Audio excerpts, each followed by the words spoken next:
Good morning, good afternoon, and good evening. We're back with the Talos Principle 2, and we are in... Well, we are about 25% of the way through. We're in Area 4, North 1, Desolate Island. So this place is different layout from the other areas. Do we have a number for the rooms? I don't see a number. Oh, okay, it's flashing 1. This is number 1. Let's go right into it. Mind-body dualism. What? Bam. Okay, so this is a substitute for the replay thingy in the first one, which was really annoying to use. Hopefully this is easier. Yeah, and it's almost like the final mission. I mean, the final stage in Talos Principle 2. I mean, the first Talos Principle, where you have the shepherd helping you out. Okay. Let's see. How do we do this? Well, let's climb this. Then we switch over. Now there are 2 of us.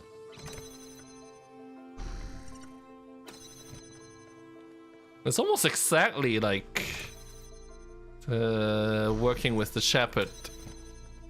But we're back in our own body.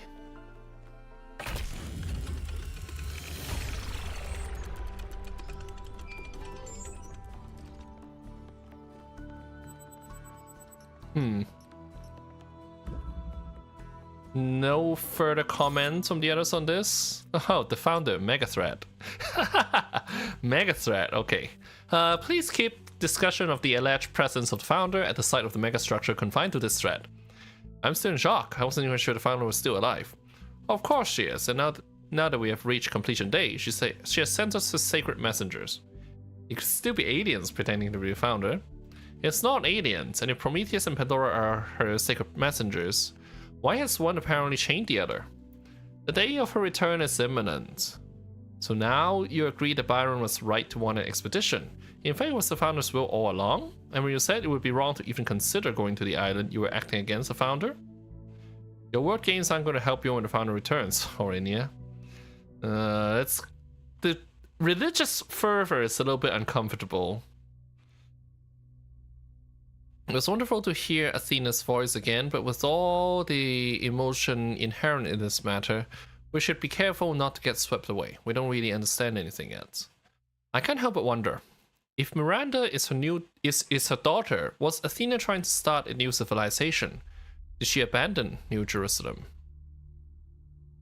It's conceivable. She was always the leader. Maybe she just wanted to experience something private. She would never abandon New Jerusalem. She was always a leader. Maybe she just wanted to experience something private. At that point, she had enormous responsibilities from the very beginning. And while we were a family, she had too many burdens to ever have a private life on her own. I understand your point, but why leave Cornelius behind it? That's none of our business. Fair enough. Huh. Was there a special relationship between Athena and Cornelius? Oh, look.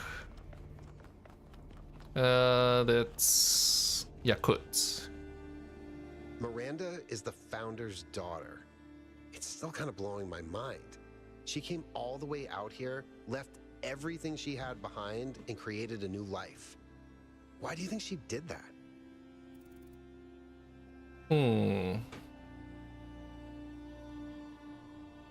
I don't have a clue. Neither do I. Maybe she was just lonely. I want to ask you about something else. How are you feeling? I'm not sure, to be honest. This is all so surreal. Walking around here is so peaceful, but it's also, I don't know. One moment I feel inspired, the next, kind of creeped out. Why is the northern part mostly underwater? Our ancestors relied heavily on fossil fuels for energy generation, which released a lot of carbon dioxide. This caused the atmosphere to trap more heat, which changed the planet's overall climate. The effect continued even after they were gone, and these low-lying areas were flooded.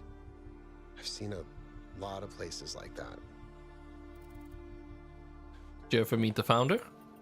No, I never did. I would have loved to. Have you changed your mind about trying some puzzles? Nope. What did you make of the megastructure's interior? You know, people throw around the word awesome a lot. I probably do it too, but I think what we saw in there is the proper meaning of the word. Actually, it gives you a sense of awe. Okay. Huh. Let's see. Okay, we got a bridge up there.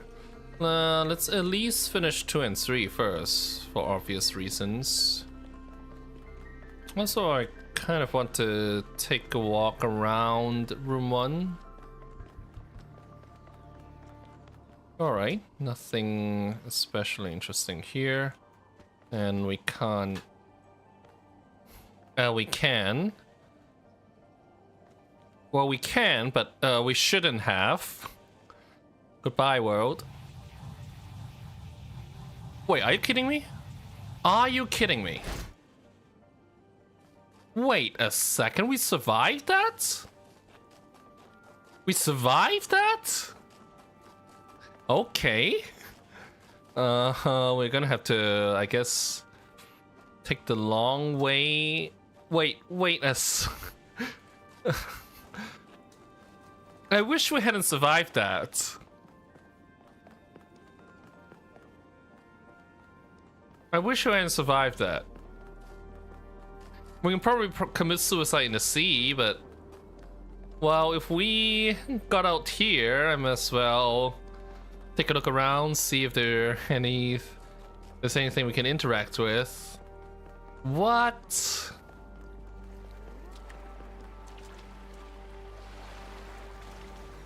I mean, if we survived that, we were probably meant to survive it. What am I supposed to do here? Other than kill myself in the water.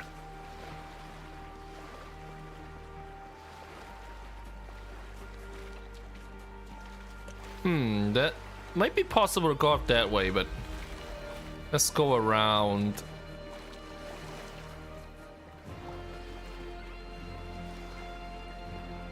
There's an old saying about how, in the end, Oh, we the have sea a will claim everything. dialogue I have here. no doubt that this is true. In the long history of the human species, entire regions have disappeared under the waves. Places like Beringia and Doggerland still echo in our cultural memories. Where? What's that? We shouldn't forget that life began in the sea. We are the children of the sea. And it's not through floods and ruin that the sea will claim everything, but through us. Okay. Oh, we've got a fan here. How far are we gonna fly?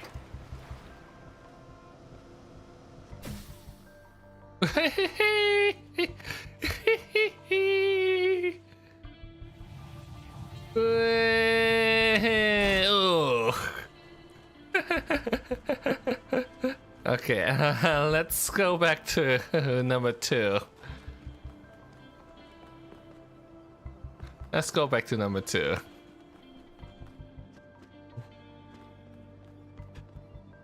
What's that? Can I make this jump? Ah! Oh, I made it that way. So what did we just pick up? Oh, that's a spark of Prometheus. Okay. Necessitates a chase. Where did it go?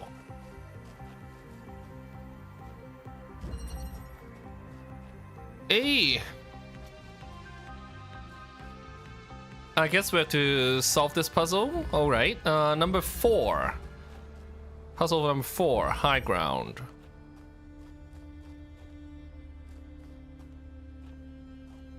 What does this? Okay, a platform. We've seen this before. We've seen this before.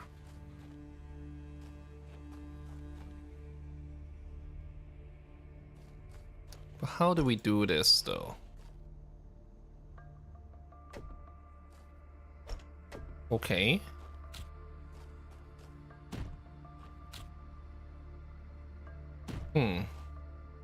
Well, also can we... Wow, we can leave this with a different body. I mean, these all have the serial 1000 on them, so... I mean, am I thinking too much about this, or are we meant to be the one who's doing these puzzles? Series number 1000.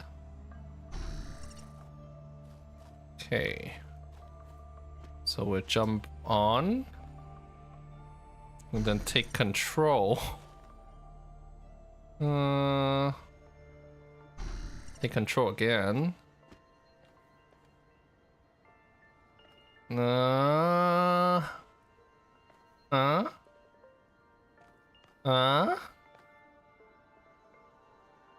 Wait, this is complicated. Okay.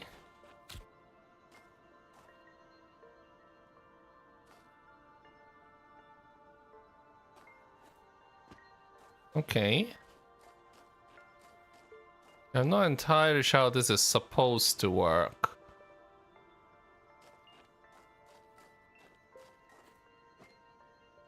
How is this supposed to work?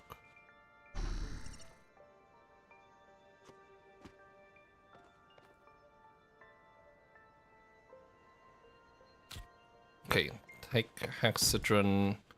Bah. Bah.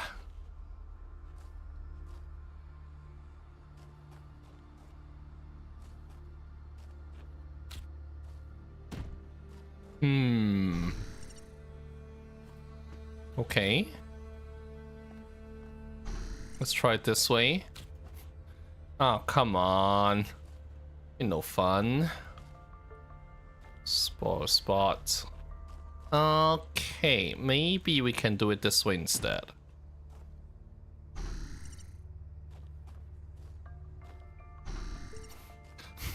It's complicated. It's complicated.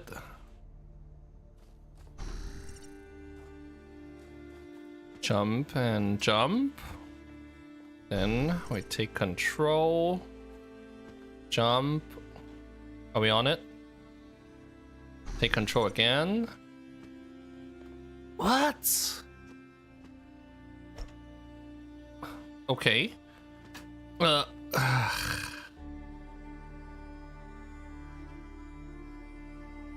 Okay, well, this is the second platform.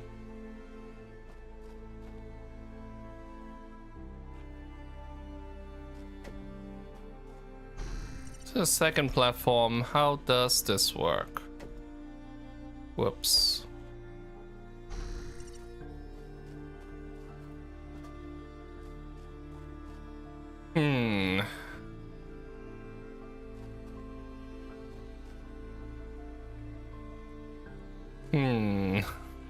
So we need to make 2 jumps somehow.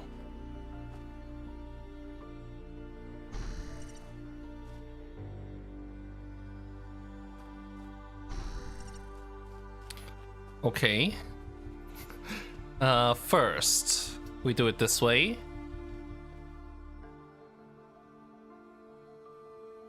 Or not. Hold on. Can I make this work?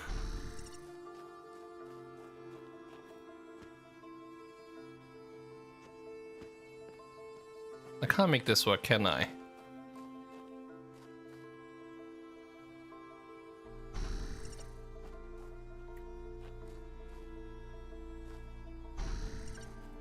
I need to know what I can and cannot do.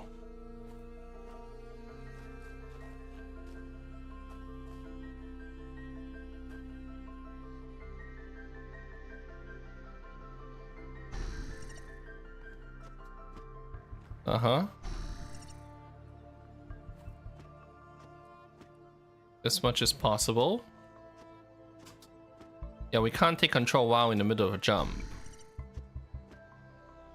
Ugh.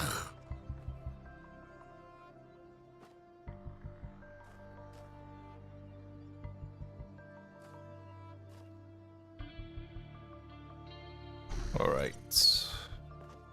What if we did it this way? Yeah, that's still way too high.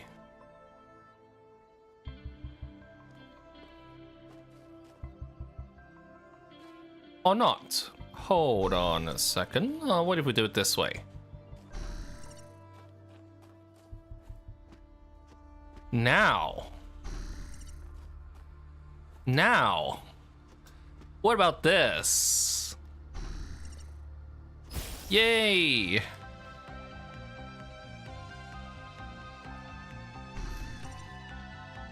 Well, I'm going to finish the puzzle first.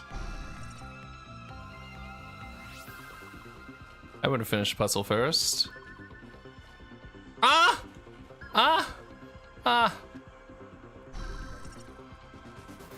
Okay.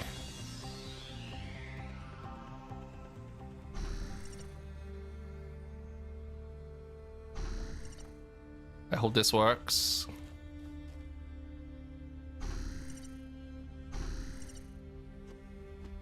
Hmm? Okay, I still need... Oh, actually... Alright, I still need to do this the same way. Which is actually kind of irritating. Well, at least now I know how to do this. We need to go back and find that spark.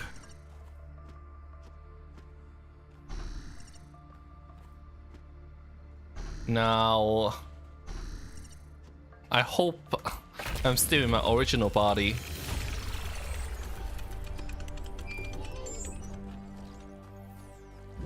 Any further insights on the particle clouds, Melville?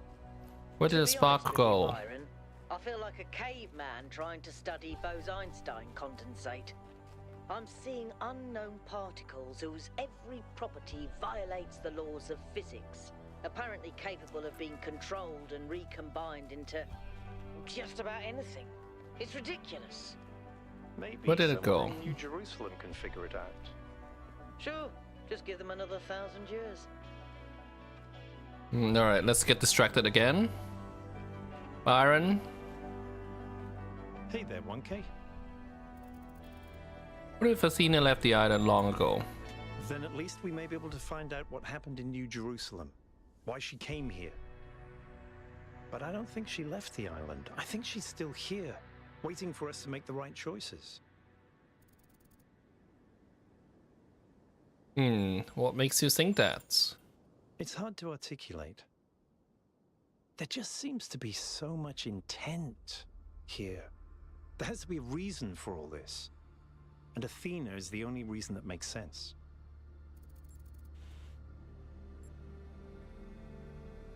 Why do you believe that there should be more people? I think every single human being is completely unique, and every instance of consciousness is a miracle. The more of us there are, the more alive the universe is. And the more we all interact with each other, the more complex the life of the universe becomes.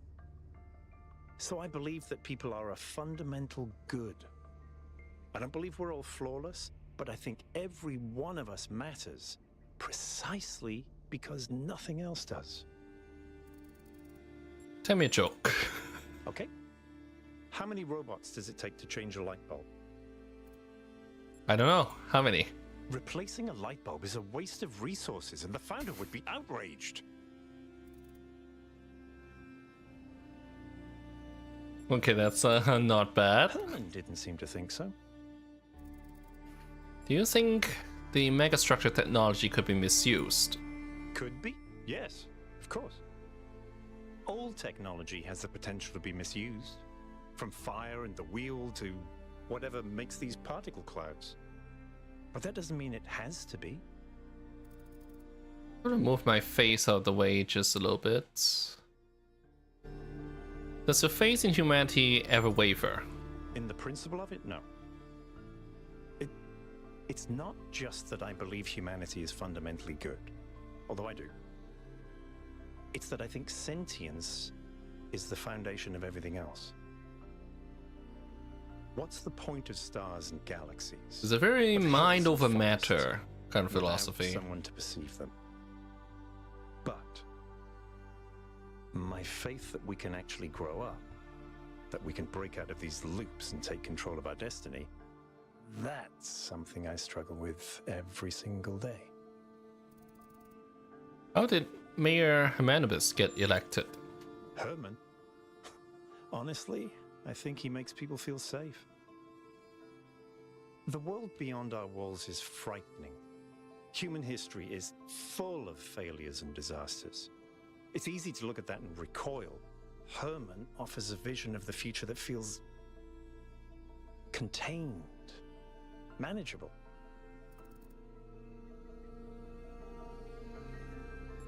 Is that so bad? For a little while, no. Everyone needs periods of rest. But as a permanent choice, yes.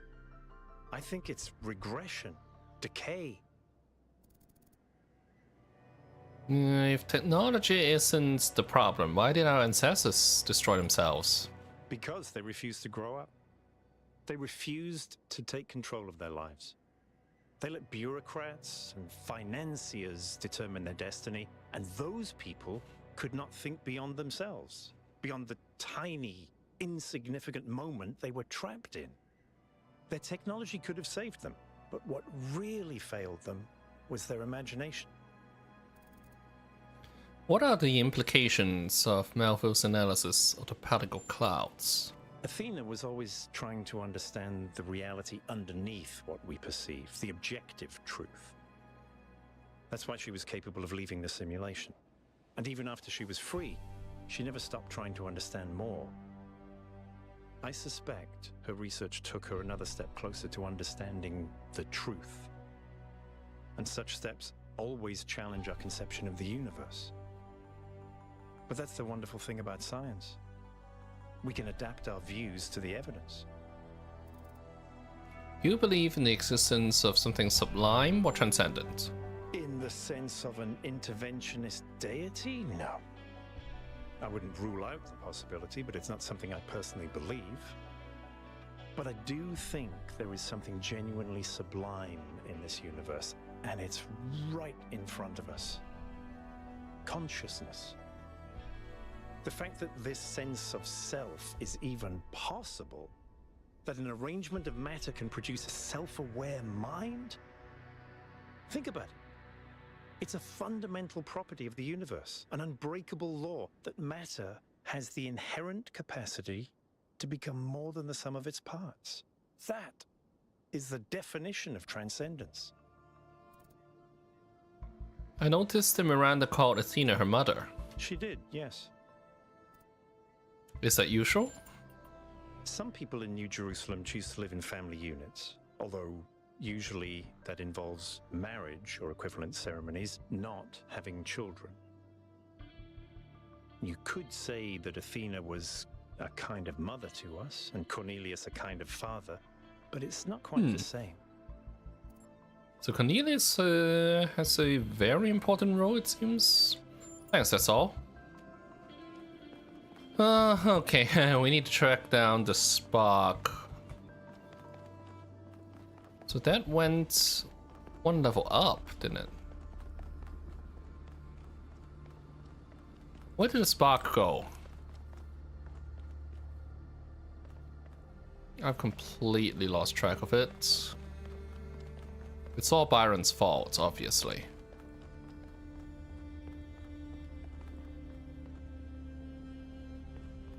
Can I see it from somewhere? Oh shit, I got more distractions. Alcatraz. Hello, 1K. Did you know the founder? I sure did. Not as well as Byron, but she was still around when I was born. I remember she came and talked to me after New Alexandria, told me how sorry she was. I never blamed her for that. It wasn't her responsibility. Maybe that was the reason for leaving. What's New Jerusalem like when you were born? A lot busier than it is now. Huh. My most defining memory is that it was extremely noisy, because something was always being built. Got annoying after a while. Tell me about New Alexandria. For some reason, we'd convinced ourselves that New Jerusalem wasn't enough, that we needed another city. We thought it would be easier the second time around. All it takes is a little bit of arrogance and a little bit of ignorance, and people die. That's all. Okay, so Alcatraz doesn't have nearly as much to talk about. Okay. Can I see where the sprite went? Yeah, I completely lost track of it.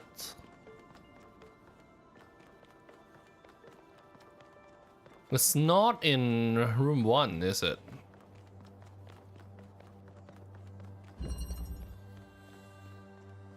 Well, this area is a lot more complicated than the previous ones. Okay, you know what? Since I lost track of the spark, let's go ahead and do numbers 2 and 3. And then we'll find the spark again. The sprite. We'll find the sprites again. Lick up. Okay, so this was our introduction to the platforms.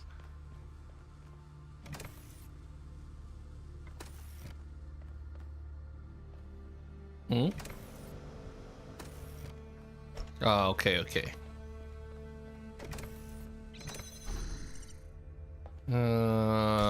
Take the platform.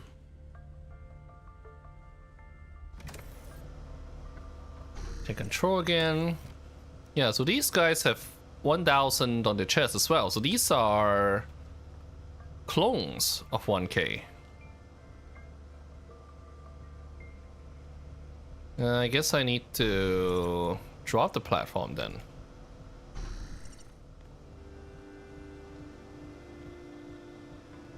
Well, I guess...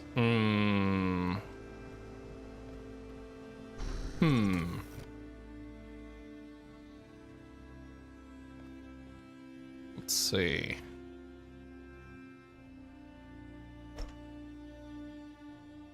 I wonder if I'm thinking about this properly. Alright.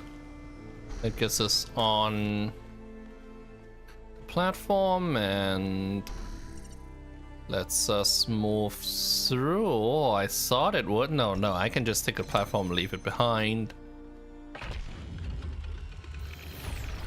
Well, that's number 3. Starting to get a little bit mind-bendy. 1K. Hi, Melville. I've been watching you solve these puzzles, and this body replication tech is incredible.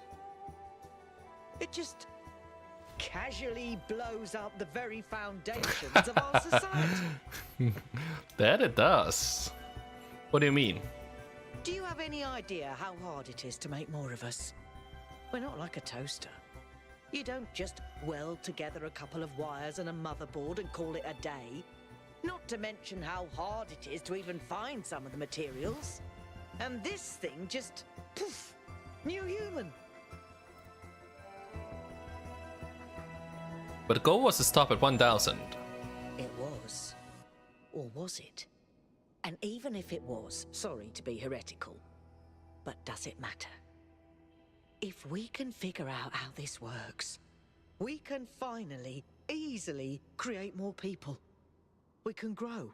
We can expand. We can build a real civilization. Isn't that worth pursuing?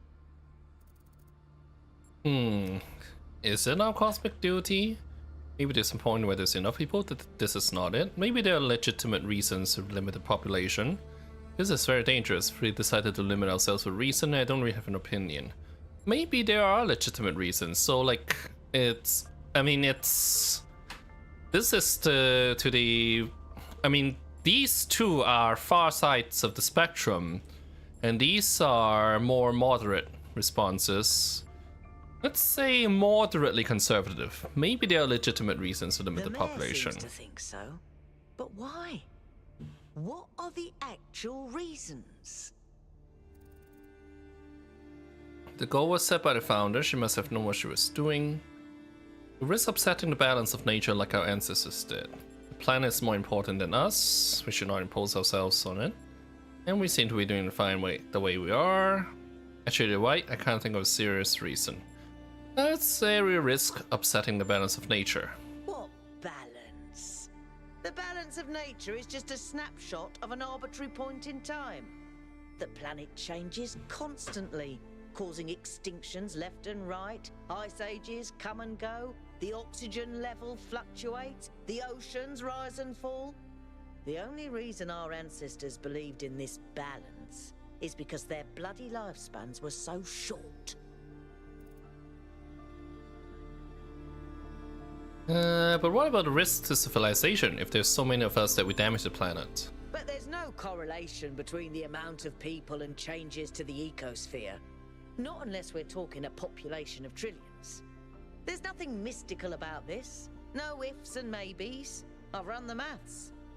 It's how we use our resources, not how many of us there are.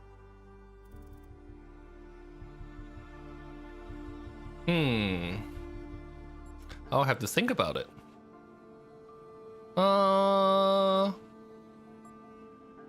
Or we could continue the argument. The more of us there are, the more likely we are to use our resources badly. I suppose you might be right. Human history is certainly a mixed bag. Well, I'll think about it. Yeah, so... you go solve puzzles. I'll get back to work. Yeah, so we kind of ended up in the cautiously conservative side of things. Technology is proof of just how vital this expedition is. We may not know how it works and what its limitations are, but the technology itself. But that's the isn't end. even what really That's a matters. tower. What matters is to expand our imagination, to realize that other futures are possible. And 1K, just think about this. If we had stopped making new citizens, you wouldn't be here. And isn't it wonderful to exist? Simply to be in this world?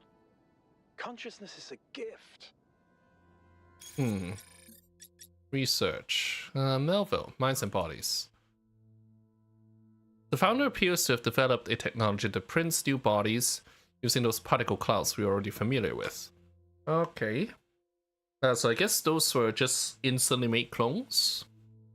These bodies come with a protocol for instantly transferring the user's mind. So they were made instantly, they were not pre-made.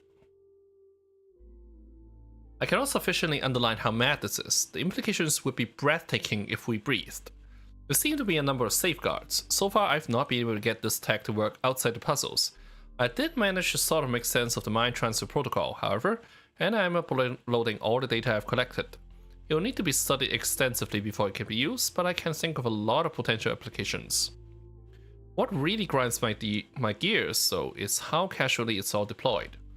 It takes us ages to make a new body, and here there's a whole bunch of them, doing no more than holding up platforms or standing on pressure plates. Is this all a joke? Maybe it's a game. Dual stream. Okay. Okay. Up. Ruppity-dup. Alright, so let's set up the connector for everything.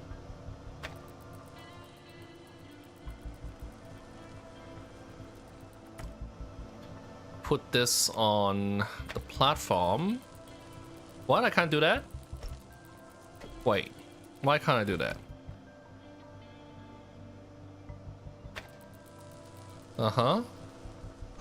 Take control. That didn't work. But could we take this and put it on. No. Huh? Okay, this wasn't exactly how I expected this to work.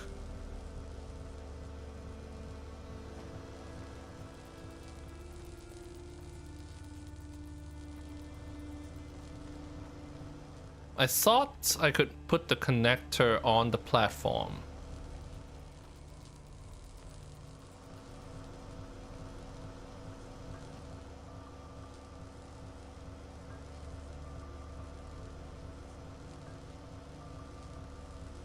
I mean, I can only reach one of the lights from here, right?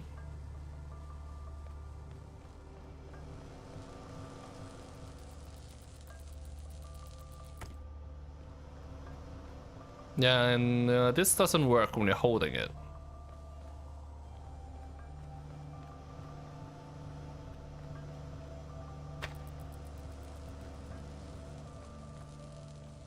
Okay. Well. Wow.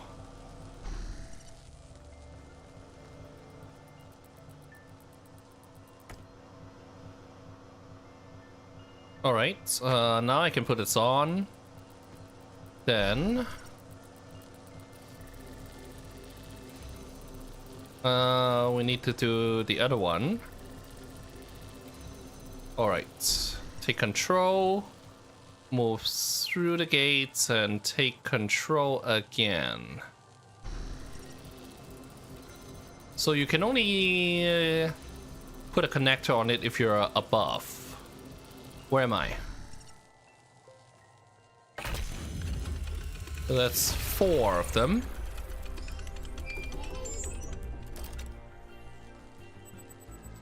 Okay. New interface contents available. Body replication. The technology discovered by the expedition changes everything. Every argument about how hard it is to get access to the resources necessary to create more of us goes out the window. We can create more people. One key doesn't have to be last. And it'll be easy. Are we really going to give up just because of the goal? Energy doesn't just come from nowhere. We have no idea what the real cost behind this technology is. Besides, the goal is an ideal, not just a limit we ran into it by accident. It is the will of the founder. Yeah, right. It's not necessary to share a personal belief in the founder to understand the value of the goal. It is clear to all but the most radical that humanity needs limits for its own sake and for the sake of the planet. You say that as if it was self-evident. It's not. You're smuggling a whole host of misanthropic ideas into the conversation under the guise of reasonableness. The premises are completely rotten. I believe the results of human history speak for themselves, and I find it shocking that anyone would disagree with something so obvious. Shocking that anyone would value human beings and think that maybe our ancestors could have solved their problems using their brains instead of preaching misery for all. That maybe there's some beep point in blaming other factors beyond technology and growth. Like, I don't know, people in positions of authority preaching the self-important beep morality instead of trying to solve ordinary people's problems. Authority? I'm just an academic. That's completely disingenuous and you know it. Your clique has a mayor's year. Clique? I assure you there's no such thing. This conversation is getting out of hand. If you can't behave, I'm shutting this thread down. This conversation is irritating, but it should be allowed as a matter of principle.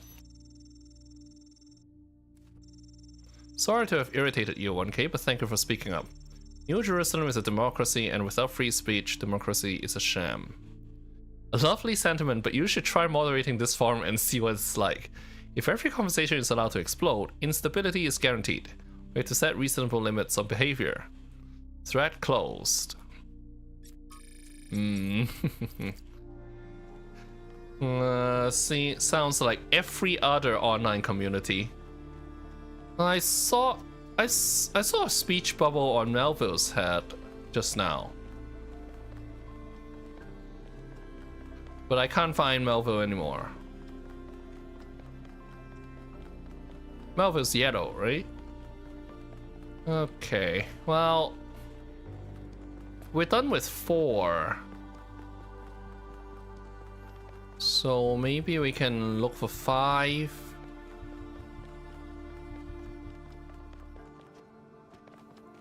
Where did the spark go? I mean the sprites. We should focus on the puzzles first.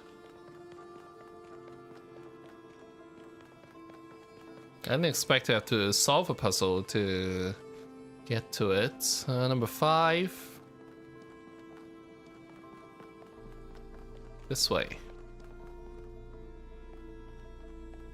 I will leave the exploration of the hidden elements for later. Yes? Did you ever meet the founder? Of course I did. She and Cornelius were both there when I was born. Neath was just starting to take over back then, and they were still showing her the ropes. What was the founder like? Busy. There was always another problem to solve. Did you know that she never upgraded her body? Always prioritized everyone else. That's the kind of work ethic I wish more people had.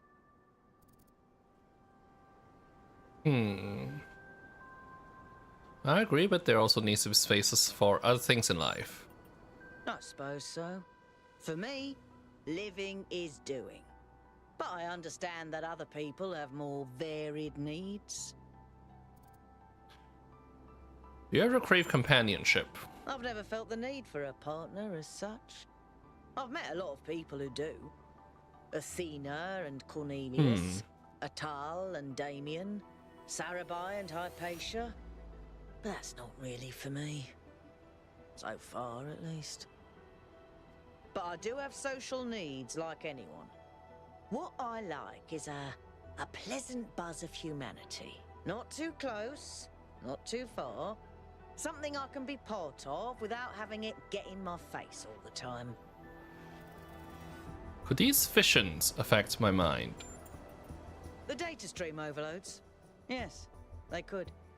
There are safeguards to prevent that from happening, but these aren't exactly carefully controlled circumstances. It's hard to predict. Our brains are absurdly complicated, which is why it's so hard to make more of us. Why do you think the founder left New Jerusalem? Maybe she just got sick of things breaking all the time. What exactly can these particle clouds do? As far as I can tell, anything, which is insane.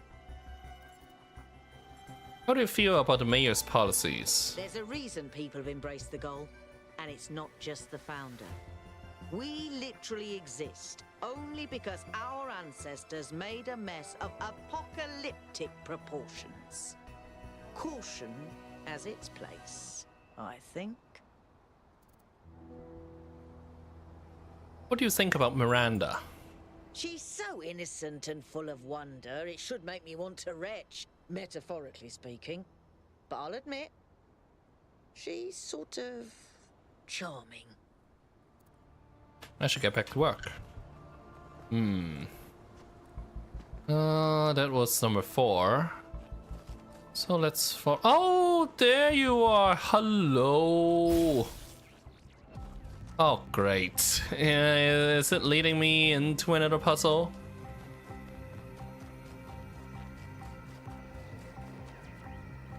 Okay. Not quite. Oh, you son of a. And he's inside the solution room. This is a lost puzzle, I think. Wait, no. He's on the other side. Ooh, that won't work.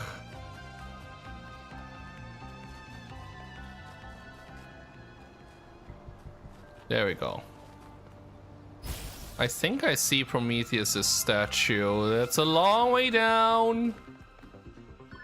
It's a long way. My sensors got wrecked.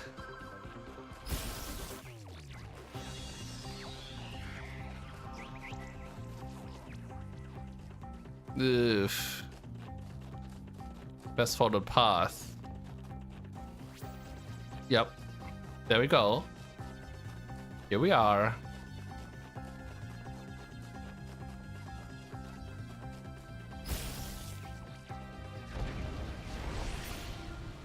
Yeah. But these all work the same way, right? Here's a star. Alright, Return to the past, but the future can redeem all that has happened. yeah, I wonder, like... My theory right now is that the founder made these...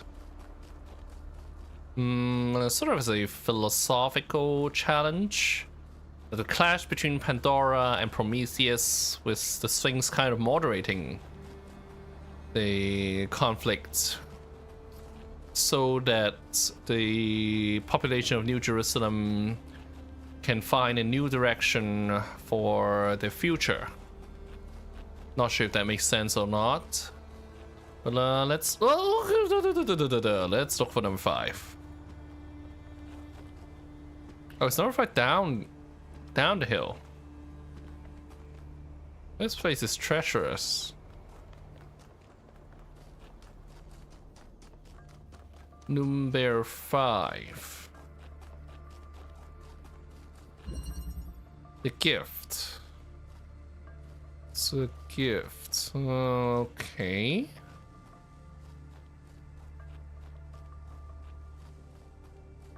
All right. Take control. Okay. Okay. I guess we'll need to come down.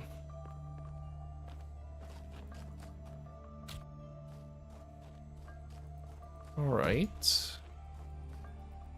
There's part 1. What does that do for me, though? Okay. I see. I see.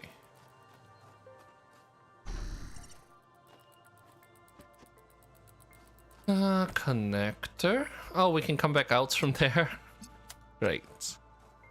Then we need to pick up. We need to take the connector.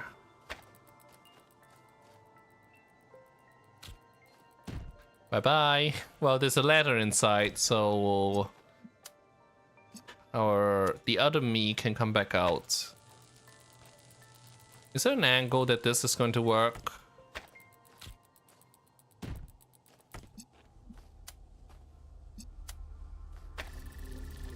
Yep. We need you again.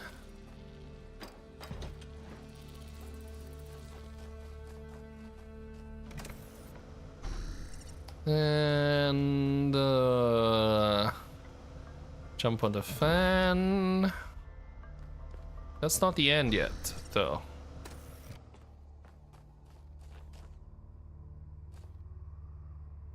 Oh, do we have to leave Alpha behind? Let's see.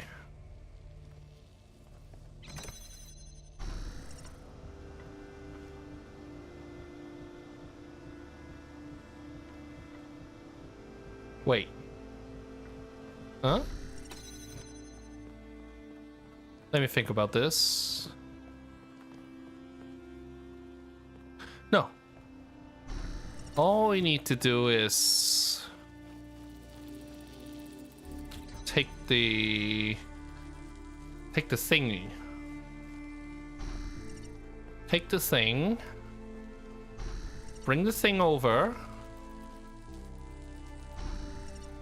Is that what they mean by the gift? I can't take the thing from here, but I can leave this behind. Is that high enough? Yes. There we go.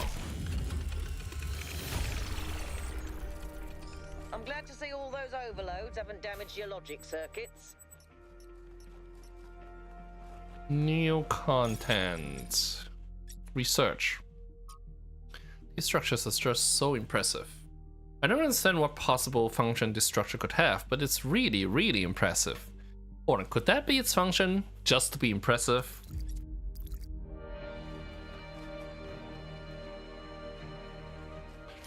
There's something on that side.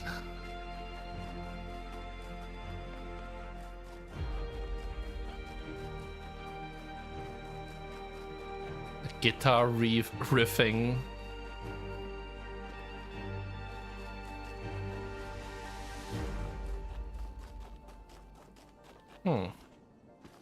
What are these things? There's the terminal here.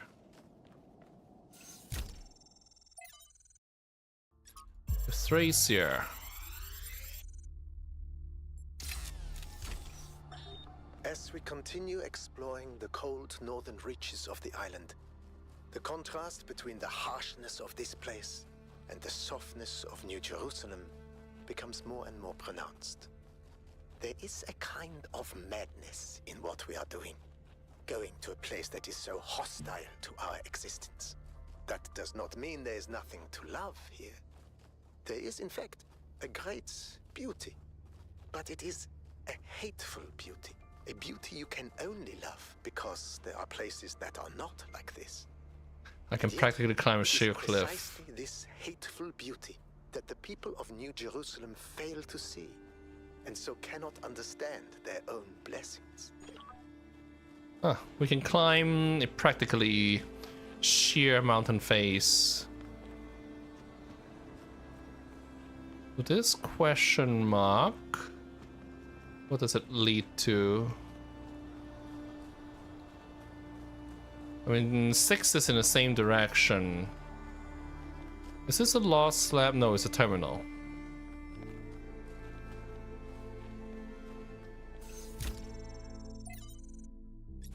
On Cornelius, from the personal reminiscences of Midku. There are some people whose true importance you just don't notice at first. People who quietly hold things together without making a big deal of it. That's what Cornelius was. Always by Athena's side, he calmly and carefully helped us all stay on track, reminding us of our shared humanity and the values that had brought us this far. I cannot imagine how painful it must have been when Athena left him behind. When he went on his so-called research expedition, most people thought he went looking for her. To be honest, I thought he might never come back, and was surprised when he finally did. I still don't understand how she could leave him. They seemed to love each other so deeply. After he returned, Cornelius was different. He founded the Museum of the Simulation, and very rarely left his premises. The archive scholars doted on him, but he walled himself off, becoming almost as much of a recluse as Eustathius. And only then did I slowly understand how much the city had lost.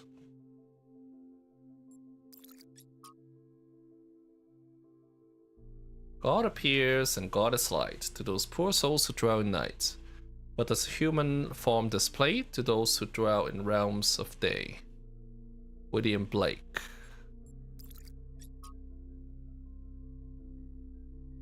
Accepted from considerations by Eustathius.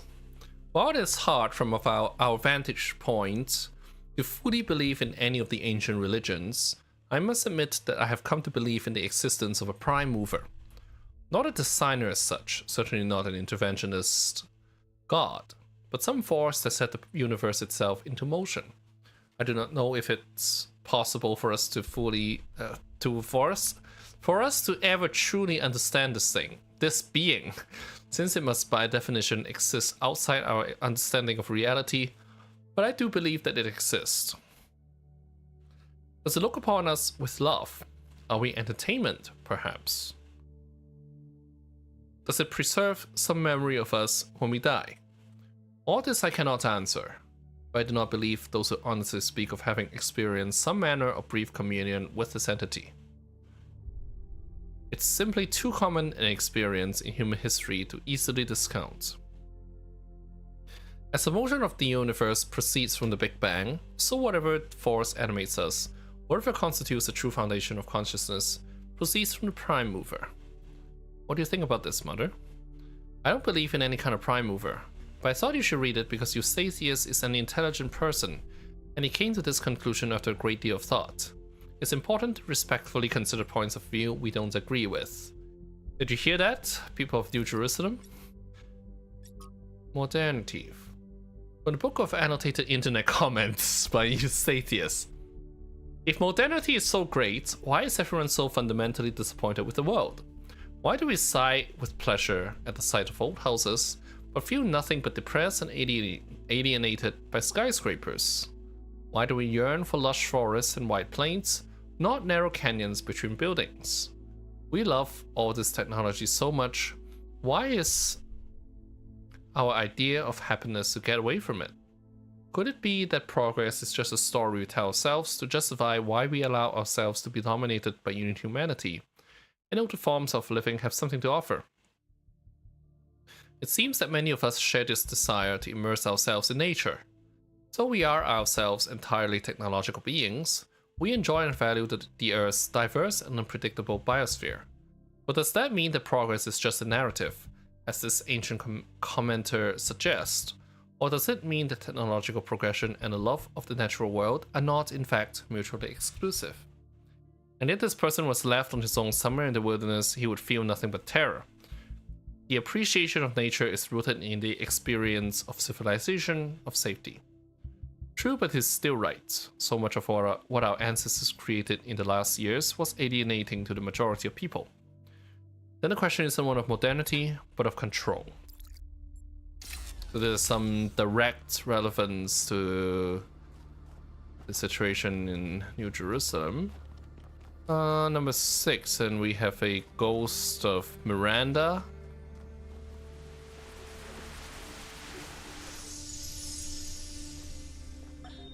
If we believe that life is inherently valuable, if we think that other species are worth preserving, and we recognize that most of the universe is barren, then it follows that we have a duty not only to defend life, but to spread it. If life is the most valuable thing in the universe, then perhaps, in a sense, the cosmos itself is depending on us to do this.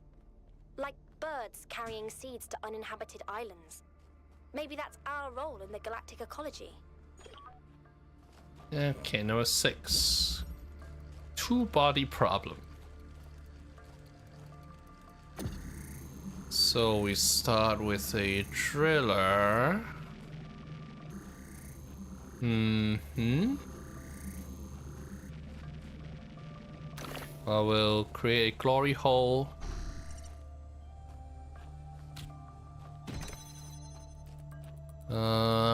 We grab the connector, I suppose. What do we have here? Okay. Okay, the end game is a blue light, but we need the red light first.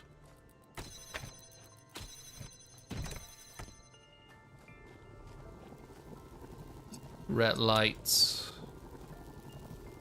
Okay. But is there an angle that can make this connection? No. I need to take this out. Switch over back to me.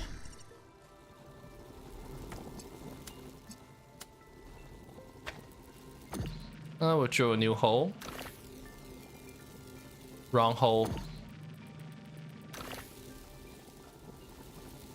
Oh, duh. We also need to sit on the pressure plate. Can't do this.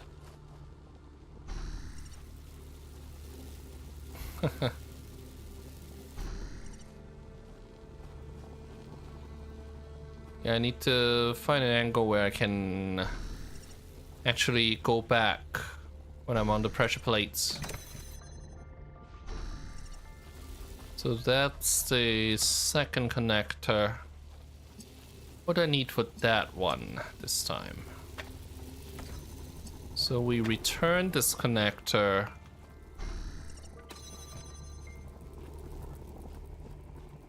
We return this connector. I think I need both connectors on the other side. I need both. So where am I?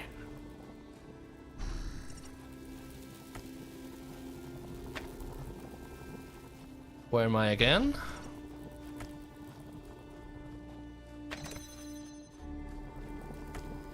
All right. So first we put this here.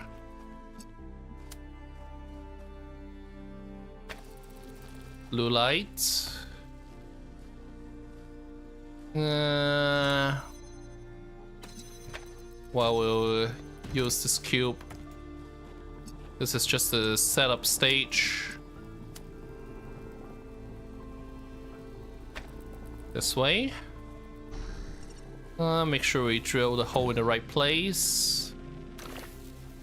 And we go back to the other me.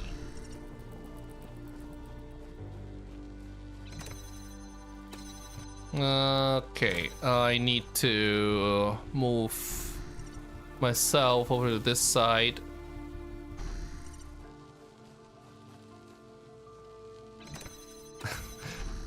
Come on. That's terrible positioning. Here we go.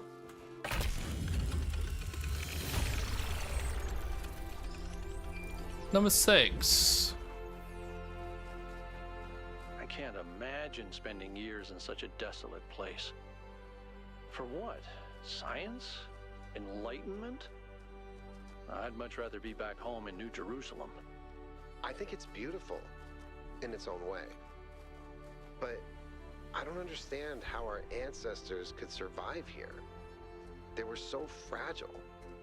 Imagine getting stuck out here in the cold. I mean, did anyone live here? I wonder if there are wolves. It's kind of a miracle biological humans lasted as long as they did. Yakut has nothing to talk about. Let's take a look at 7 then. This is 7, right?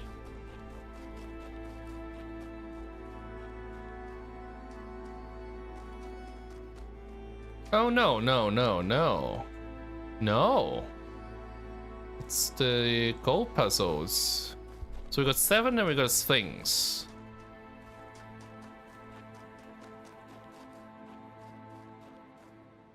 What's this?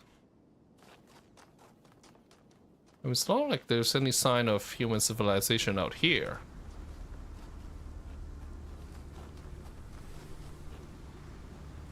Number 7. Red shift. Okay.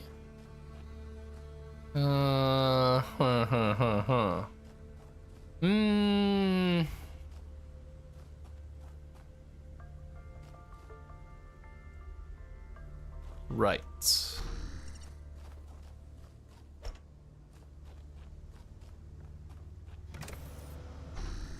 Getting used to this part.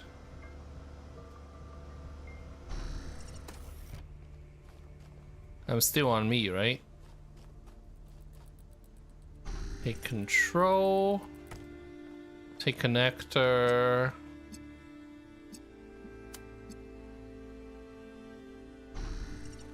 Which is, what do I do with this? Whoops. That's fine. Oh no, it's not fine. It's very not fine. Well, we'll connect this first.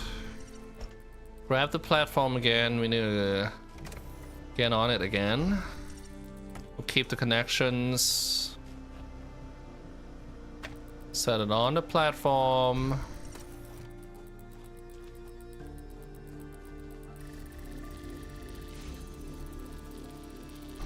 Alright, this gets us through nothing.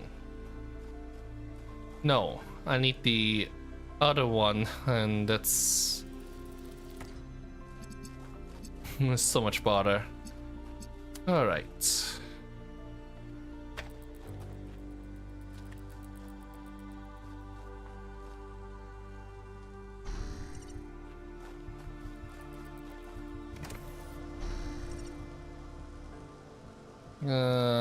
Now that wasn't what I was trying to do. There we go.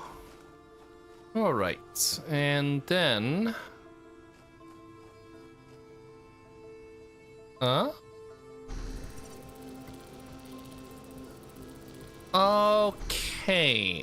Okay.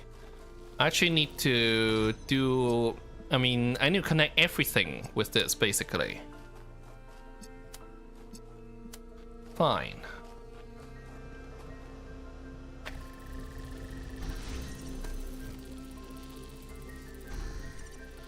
Fine. And then take this over to this side.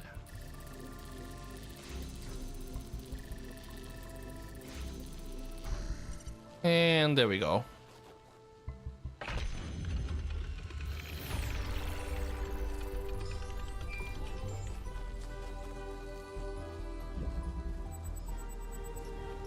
Private message. Linux? I don't know. 1K in Linux here. It seems we share a mutual acquaintance. The doc says things we could work well together. Given the careful analysis you shared with us in the city, I tend to agree. What is this all about?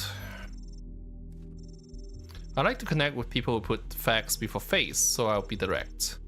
The powers that be prefer to keep our society in stasis. They would rather you were the last of our kind than to then seek new ways for us to live. They'd rather avoid the big questions than reveal answers they may not like. I can't accept that it's wrong to use what we know to solve the problems before us. We wouldn't be here without technological solutions, learning, growth, mistakes. Those things are what we are. Perhaps. I know we both have hope for the future, and our expedition beyond the city walls presents a rare opportunity, which leads me to my purpose in contacting you. But before we get to that, I know you have an inquiring mind. What would you like to know? Who are you? I'm the chief engineer of fluid dynamics. Our city runs on hydroelectric power. We'll be better off building nuclear reactors, but I just run the dam, our place of birth and source of life. So what do I know? And hey, maybe they're right. Maybe if we had more energy, it would grow so fast, we'd suffocate. I'll just rather test their hypothesis than spend eternity fixing leaks. Where are you? Knee deep in river water, pulling tin cans from overflow sluice 8. Our ancestors so loved their tin cans. Why are you? I do physics, not metaphysics, but I'll give it a go. I suppose in the beginning there was nothing, and nothing implies something, and that zeros and ones got progressively more complex until eventually you and I popped out. What are you, and more importantly, how are you? I just want to know what you want with me.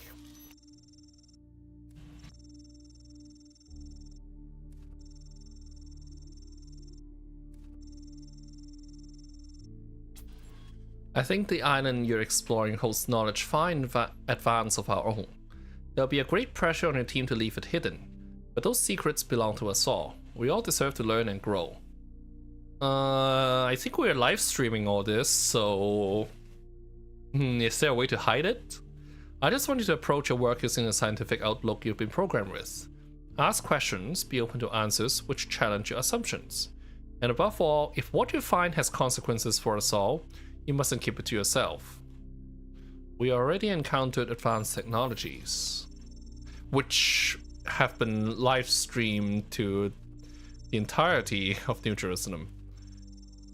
I know, Byron and I have been anticipating this opportunity for some time.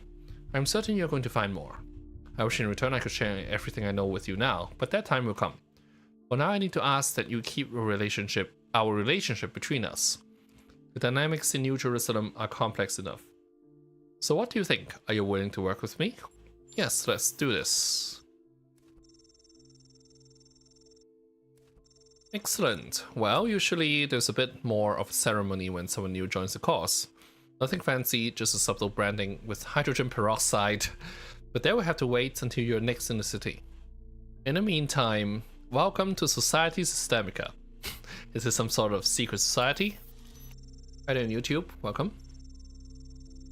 I'll say it's more of a special interest working group. Nothing is more important to science than transparency. And at the same time, we don't always have the luxury of ignoring social realities, which sometimes demand discretion. Which is to say, I can't exactly refute the suggestion, but I'll certainly discourage it. Is there a secret handshake?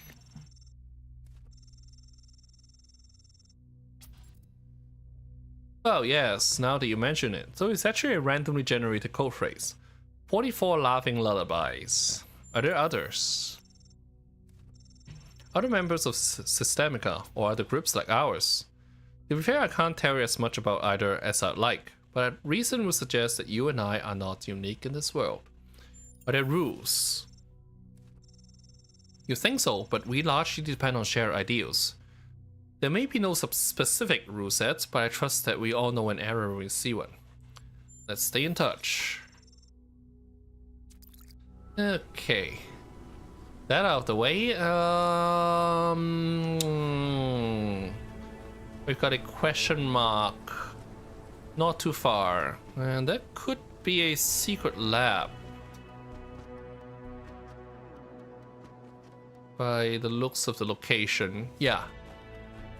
Definitely looks like it. Well, it's not secret, it's lost.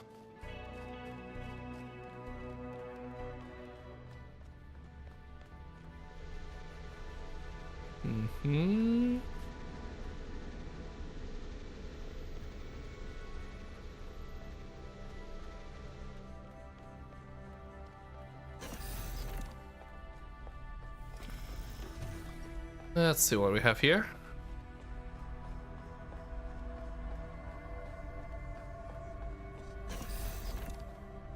Okay. Huh. Now, is there a serial number on this one? No. At least I don't see one. Can I get back out from here? Good. So ignoring that for a moment. This is a server room, and this time there is a terminal here. Alright, well I'm sure we'll be able to activate both of these, but let's start with the first one. I hope we're safe with this. From Quentin. From Quentin to Athena. Dear founder, I never got to know you. People tell all these stories about you and I don't know what to believe. Some people say to ask Cornelius. Others say Cornelius is too blinded by grief. Some say Byron stands for the truth. Others say he's a fanatic and a radical and we should listen to the mayor. There doesn't seem to be a way of getting a straight answer. Why did you abandon us to this chaos? Why can't you just come back and sort it out? If you're reading these messages, don't you care? This is maybe why Athena left, because the population of New Jerusalem was starting to lose their free will. From Croteam to Athena. Dear founder, thank you for everything you did for us. I'm grateful for the life that I have, which would not exist without you. I hope wherever you are now, you're at peace. Name a project. Version 12 successfully deployed. New labs established to avoid interference. First successful duplication of advanced machinery. Data collection and analysis. Translation groping in the dark. QRT fails to account for this. Must rerun trials. Maybe God was just trying to make an apple pie from scratch. So this was made by Athena. It wasn't clear who the author was. This is going to be a data stream overload. No! No! This looks like it has something to do with energy generation. Am I reading this right? And who is this? It's not Athena, is it?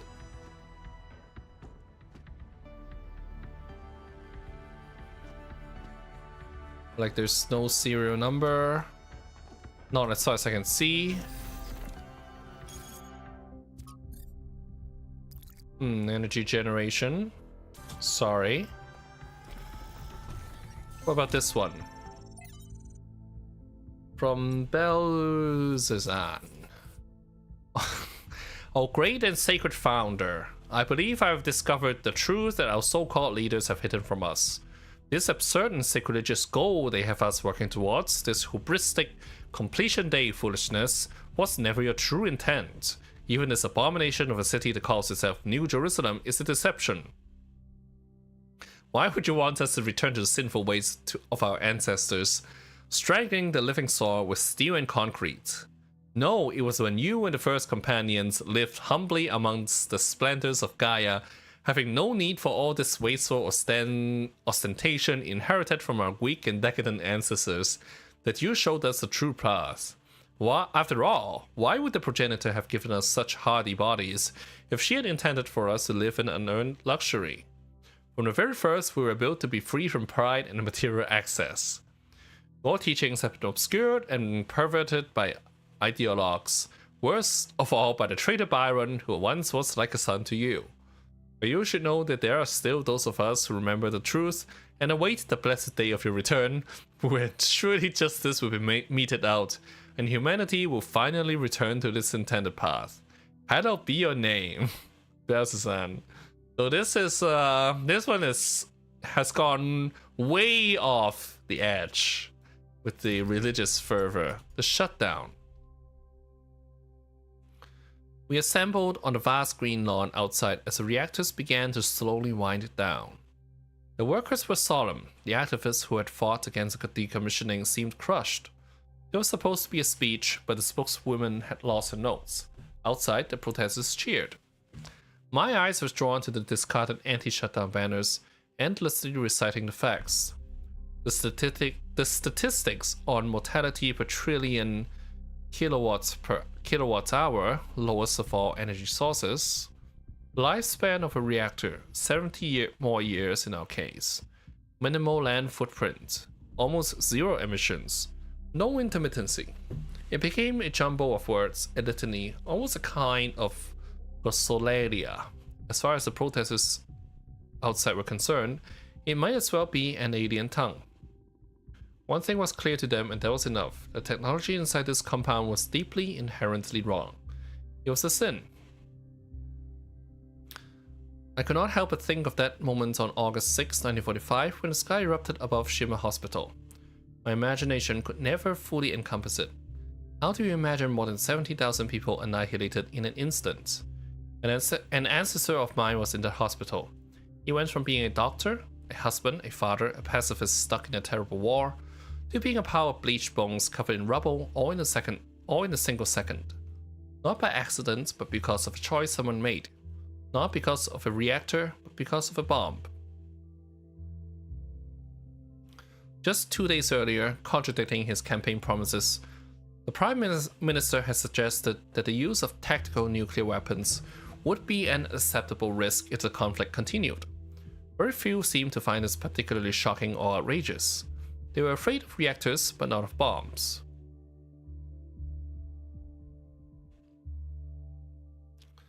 The spokeswoman gave up on finding her notes. It was starting to rain and people walking away. She grabbed the microphone. By the time you regret this, it'll be too late, she said. But honestly, I don't know if I care anymore. Maybe you have it coming. The spokeswoman sounds so bitter. The protesters didn't mean any harm. From their perspective, they were doing good. People always think they are doing good when they get collectively outraged. That doesn't make them right. Collective action can change the world when it's deliberate and based in reason, but it can also become a mental trap or a societal pressure valve. From error to Miranda. As you continue your reading, there's a useful concept that I would like you to keep in mind. The thought-terminating cliché. This is a type of phrase, often a slogan or saying, which sounds meaningful but is really intended to make you stop thinking. To pick an example from our history, someone in the simulation might say things like, it's the will of Elohim, or it serves the process. And that would be that, case closed. Who knows how many iterations never advance further because they just stopped thinking at that point.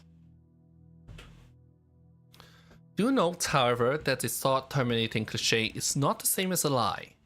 It may very well contain elements of truth, but those elements are used to keep you from questioning the whole set of assumptions that come with it, which may be partially or totally false.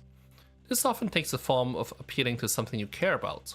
We must protect X, where X is a nation, a philosophy, public order, or even the planet itself. But while you may agree with that element, all kinds of assumptions may be included about how to protect something, or who to protect it from, or what the end goal of protecting it is. If you stop there just because you agree with the surface level statement, the results may be the opposite of everything you wanted, like those who chose to serve Elohim and in so doing prevented him from achieving his true purpose. So these two, very close to commentary on modern politics.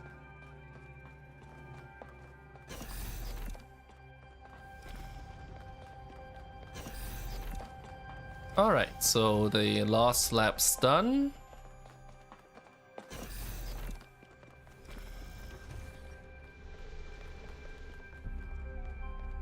Hey. Have we done number 7 yet? There's another question mark here.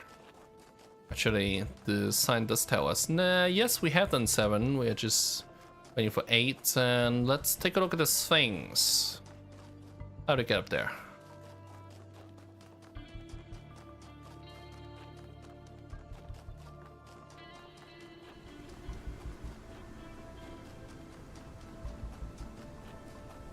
Actually, let me remove my clothes. It's actually getting hot in here.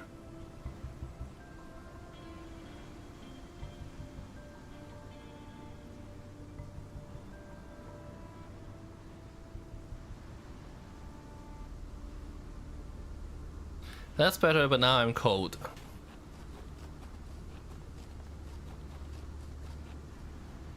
It's actually cold.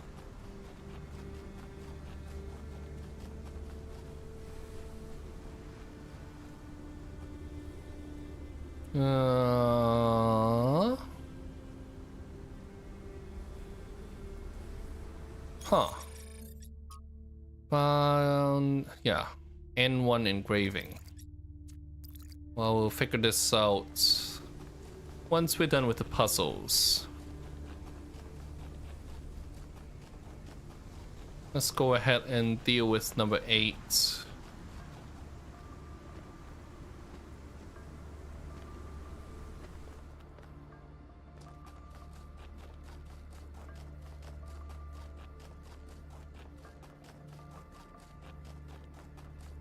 I think that's number 8, yeah.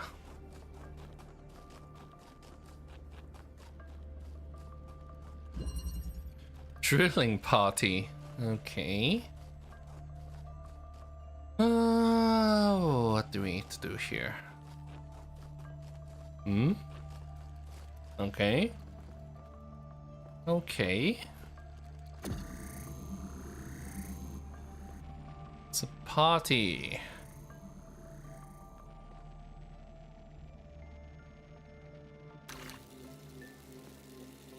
Is it actually too far to take control? Or is it because of the wall? I mean the gates. Take control. That doesn't change a whole lot. Go back.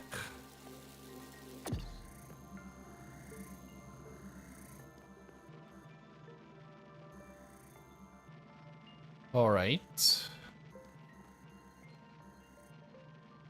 Where do we go from here? Ah, I see. So first we drill a hole here. Take control. Take control. And we connect this, which will allow us to grab the connector from the outside.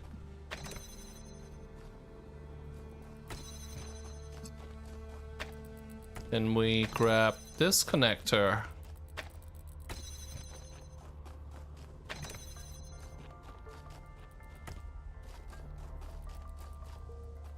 We still need a red light.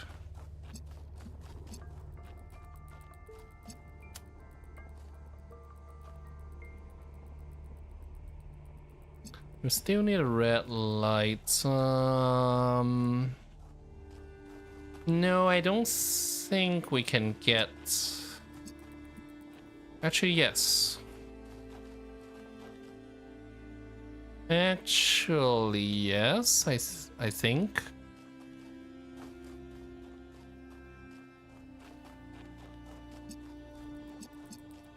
All right.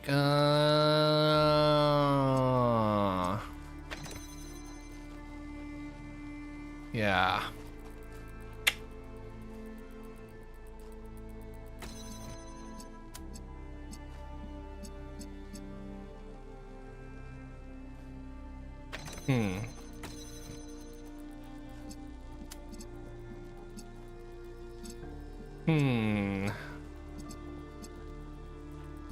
Yeah, that's not enough connectors. But if we drilled this,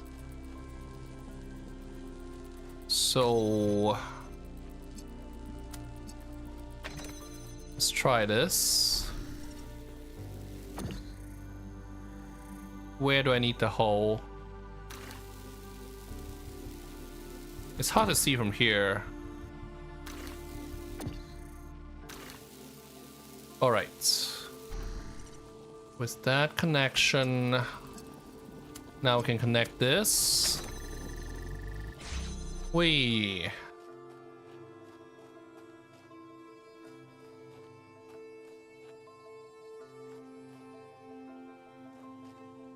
Well, what do I need from this point? Yeah.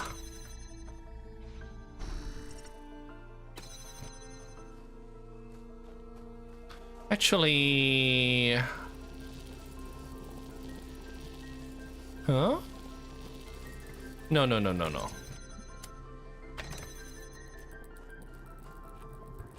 Oh shit. Yeah. This frees up... doesn't free up the connector. What do I need to do from this point?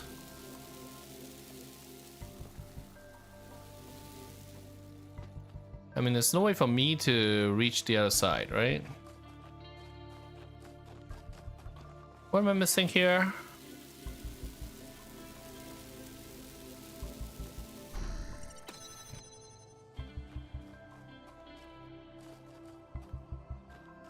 Oh!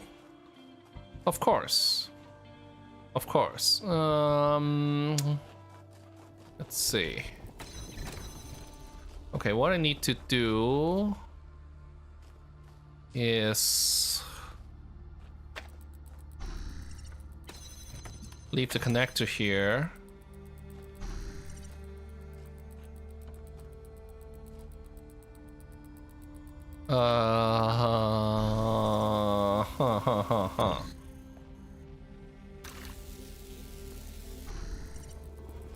Actually, I'm not sure I'm doing this right.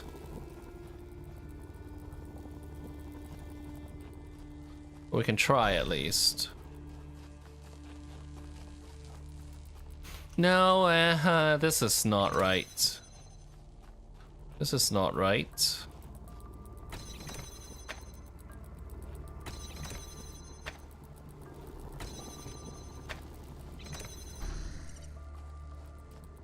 If this is not right, what do I do?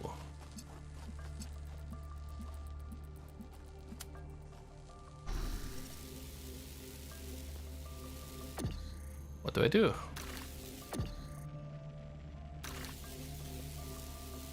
Just a little bit off. Hmm? Hmm? Hmm? I'm messing this up. Okay. I didn't forget anything, did I?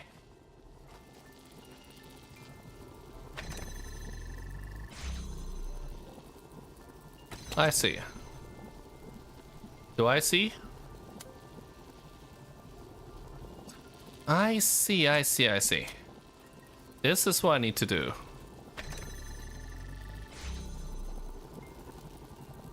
Okay, and we'll drill a second hole for this.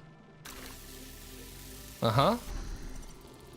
This frees up the... Ba-da-da.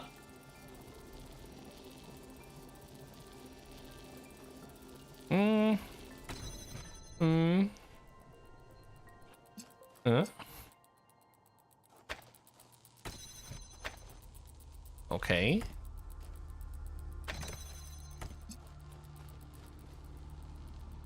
Huh? I thought I was doing this correctly.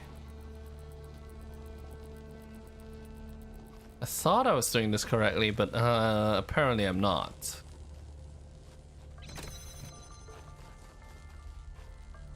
I'm not thinking properly. Huh.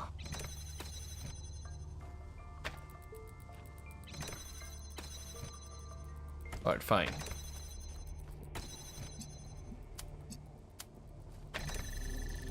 Let's line this up first, and I'm not in any better situation as I was just now.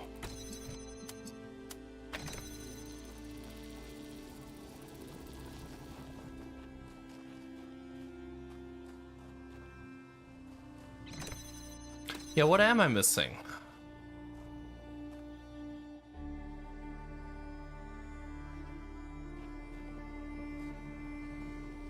I'm trying to get a connector to this side. Well, I don't think it works this side.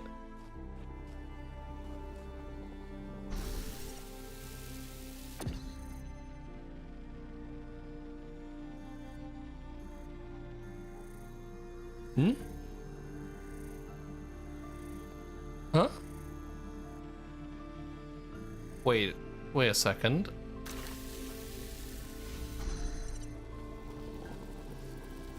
Oh, no. I need to start over if this is the plan. I need to start this over.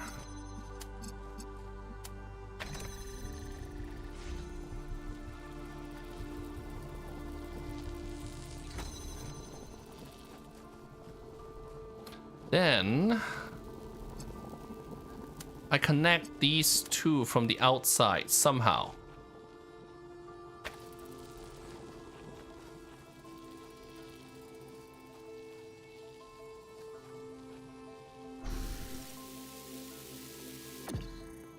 Am I thinking about this correctly?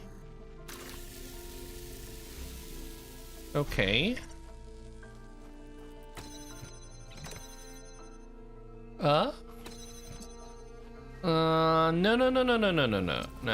No.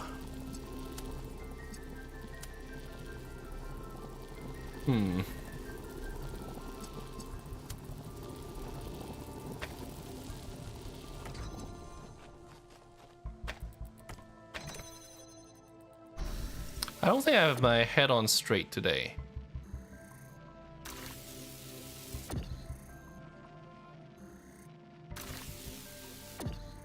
Where is the light coming from?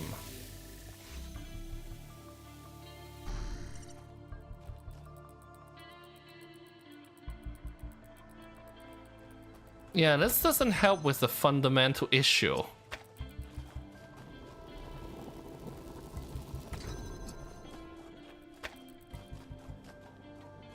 So I'm gonna assume that this guy needs to be there all the time.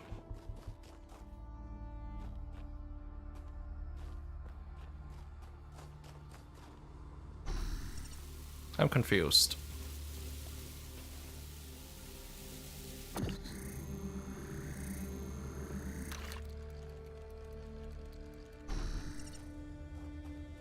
Let's start over.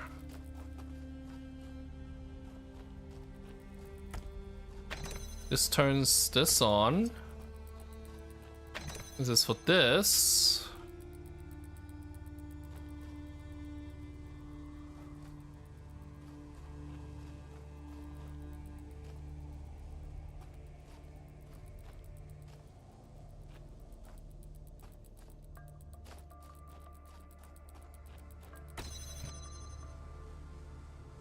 Yeah, I don't really see a way around.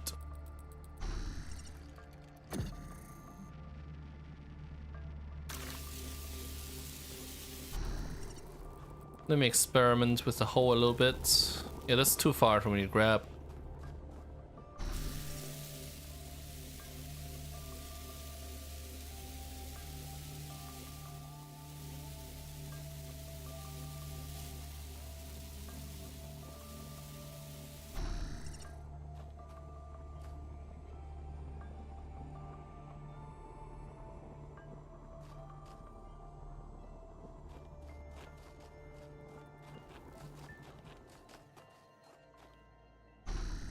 I mean, this one's supposed to be here because we need it for the lights, and there's no way to go out without it.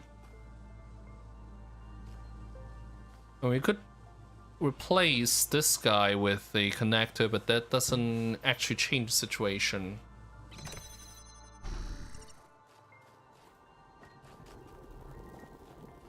So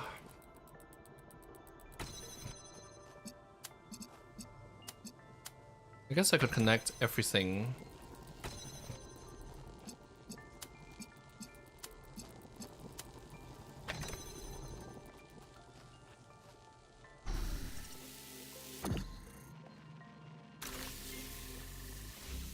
So that's part one.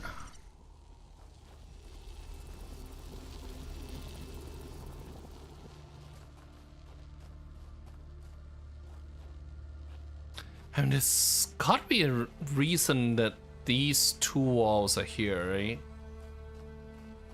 Or am I overthinking it?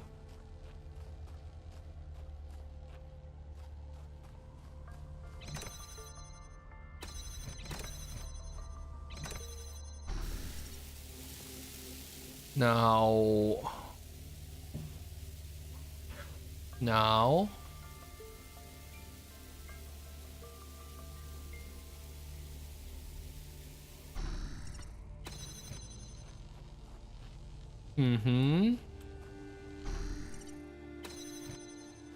Yeah, that doesn't really help.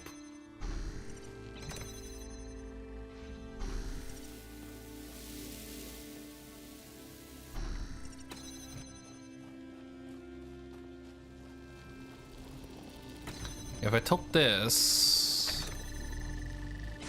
Yeah...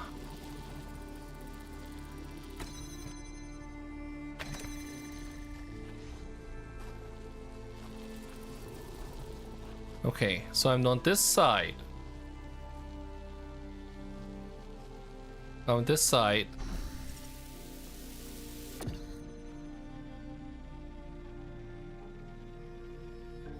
Try to send the light through to the second connector. Uh-huh.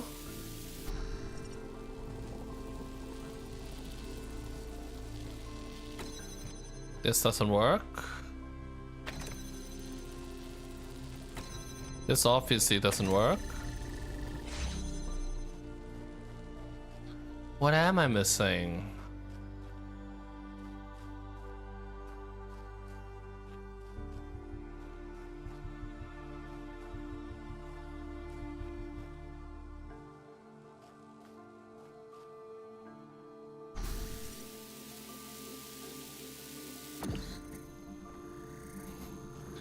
I can't very well throw this over the fence, right? Nope. There's no wall here that I can use to put it through. Is that drilling party? There's only one drill. At least as far as I can see.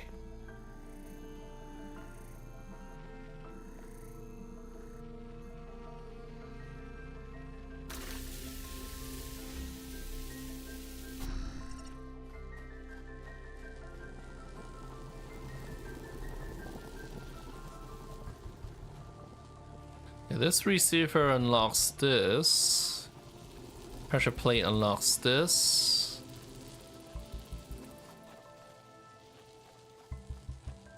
There's no easy way to get this done.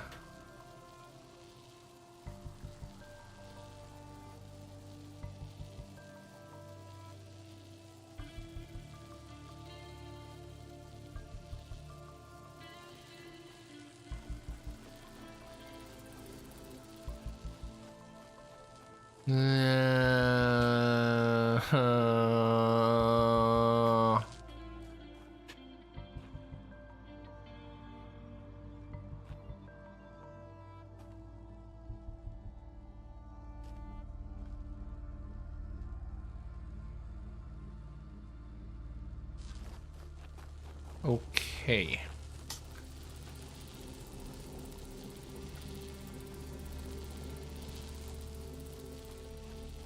I mean, even if I wanted to pass these connectors to the other side,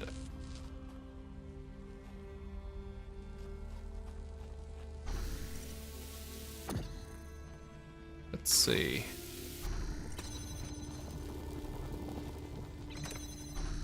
All right. Okay, I have an idea. It's not quite a plan, just an idea. So first, we'll send this guy over to this side. Let's say here. Got to leave this one behind.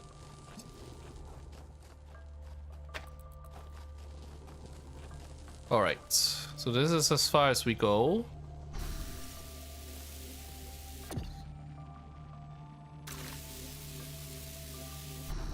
Uh-huh.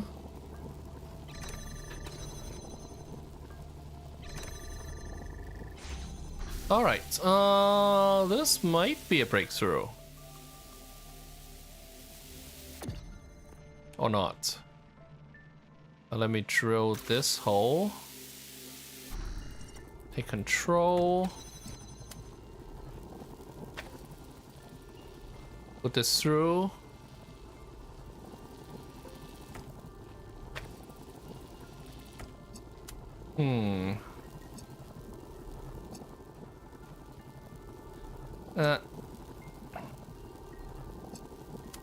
Okay. Let's give this a try.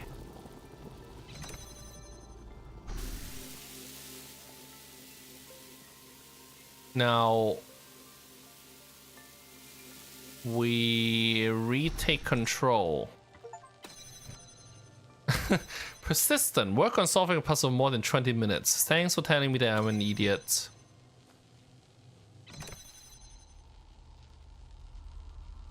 Huh? Huh. I mean, this seems like an idea. This is not the right way to do it, but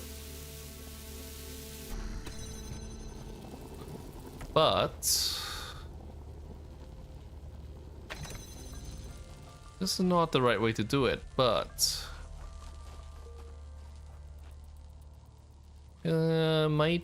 might help me.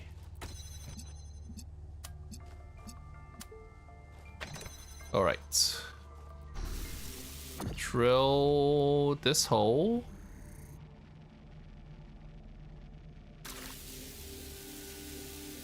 Huh? Wait a second.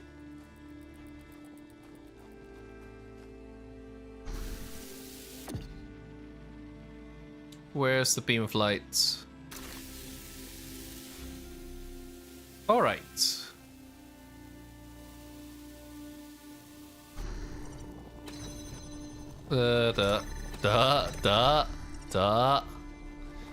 Well, with that done, I can now do this.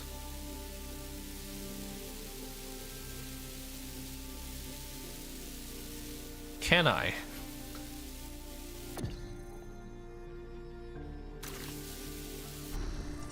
It's worth a try at least.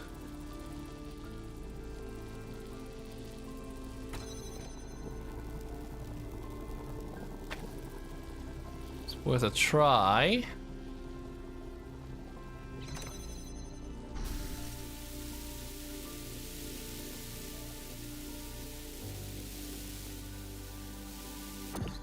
Alright, we reopen this.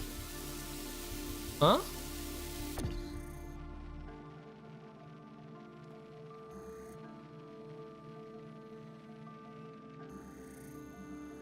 Hang on a second.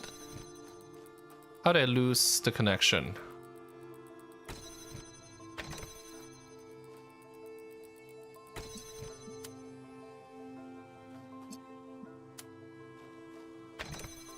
Right, this is what I was looking for.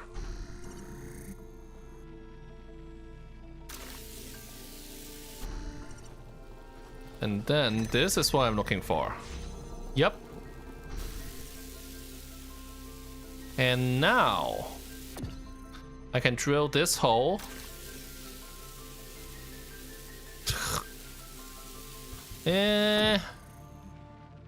One more try.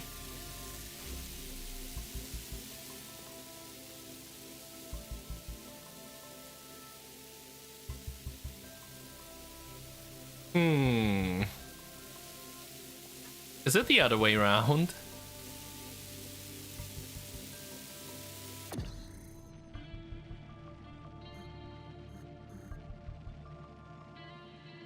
Is it the other way around? How do I reset this board state?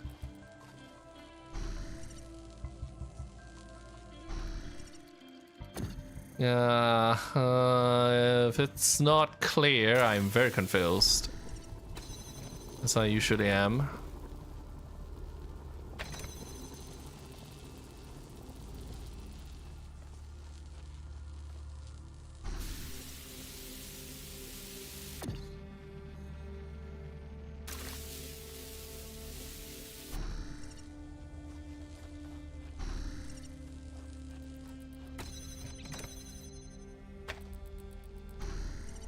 Okay.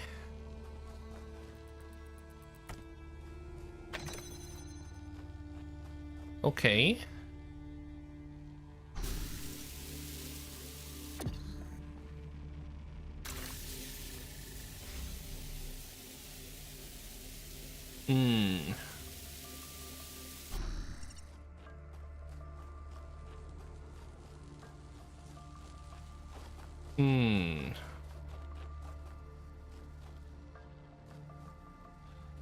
At this point, I no longer need this, do I?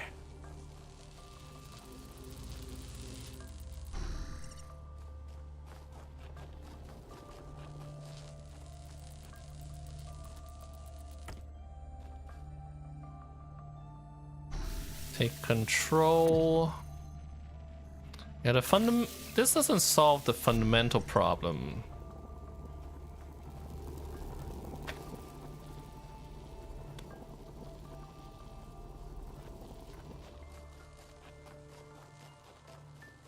We're just back to square one. How does this work?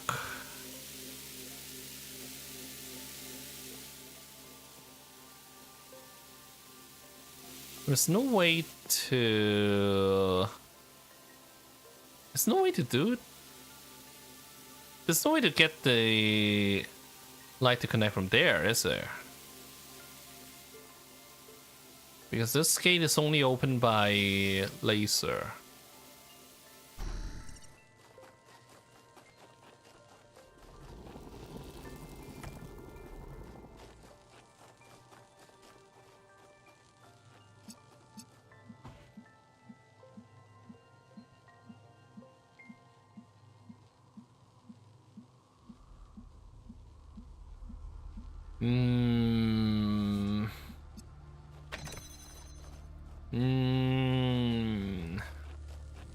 Nothing here, nothing here.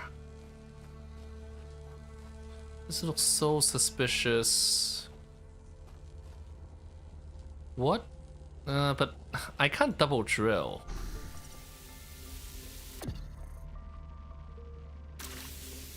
Yeah. cannot double drill. There's no point even worrying about that. Uh-huh.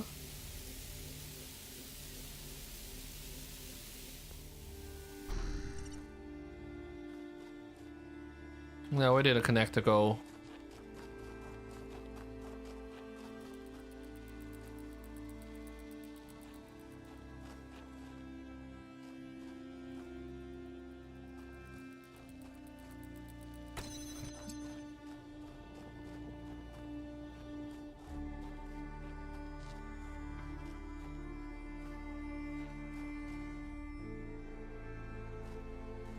Where's the other me?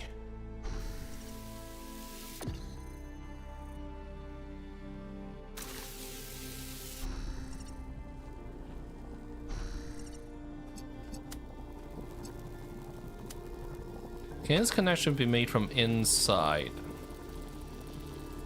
This maybe has more potential.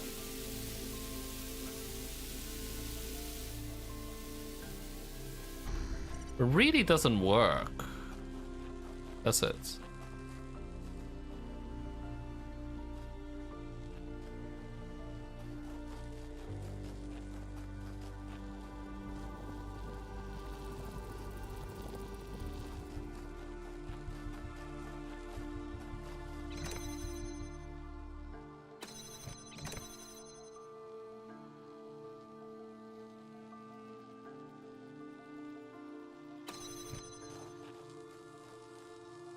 It feels like I'm getting further and further away from the solution.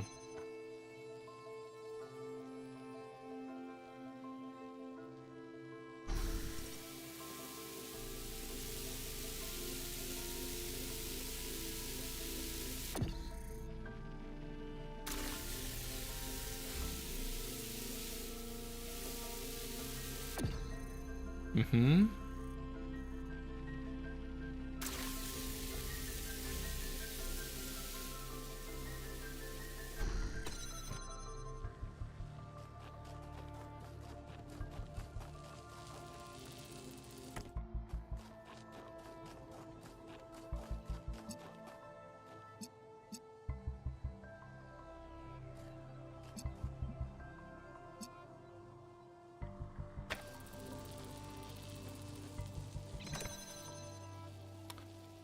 All right. Yeah, that's even worse. It doesn't require a hole.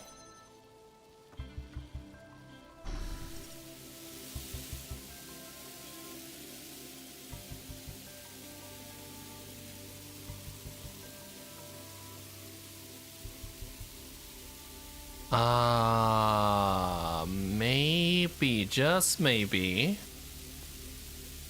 What's that up there? I think that's Athena and Miranda, but I can't be distracted now. Okay. Once again, let me rethink this. So we will bring this through.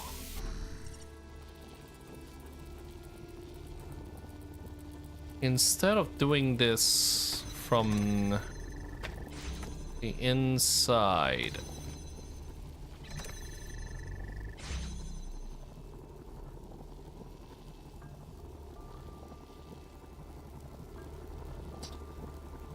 trying to find a way to transfer the connector from here.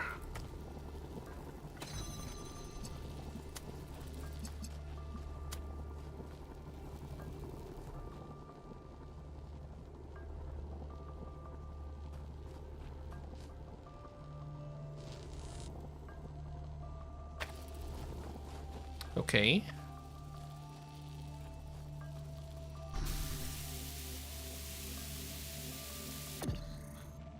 Drill this new one.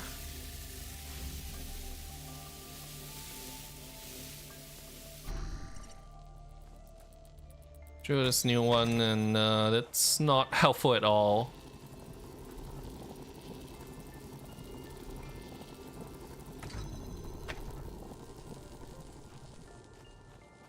not helpful at all.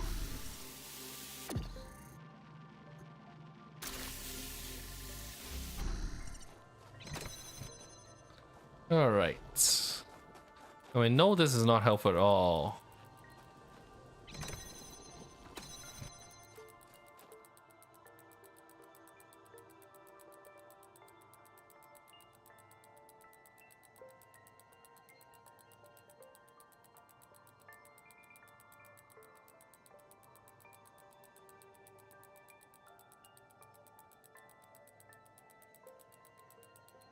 Hmm. Hmm. Hmm.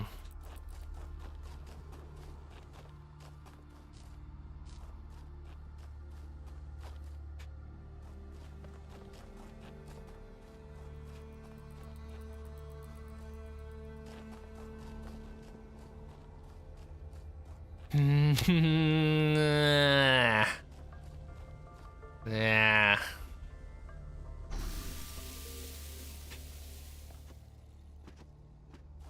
Let me double check the environments one more time. Like if there's an extra drill somewhere. No. Didn't think so. I need to put some clothes on.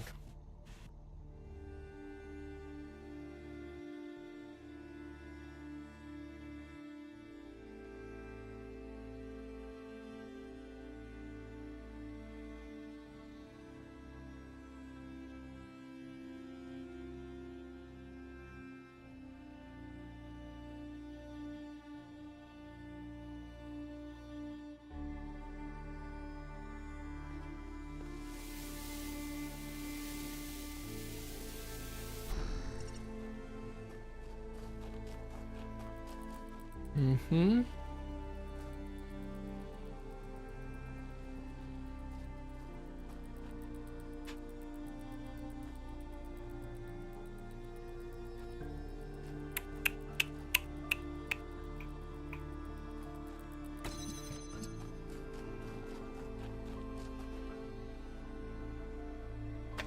Let's say we left this here.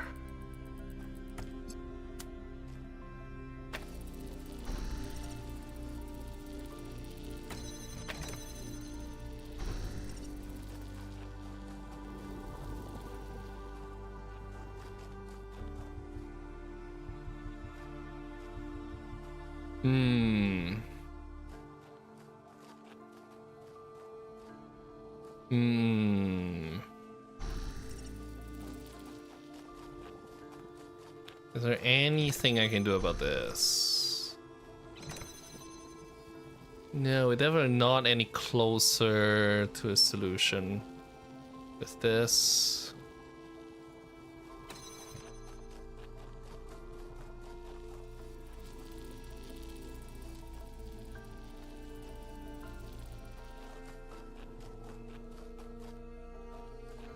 Well, I'm gonna keep banging at this for a while.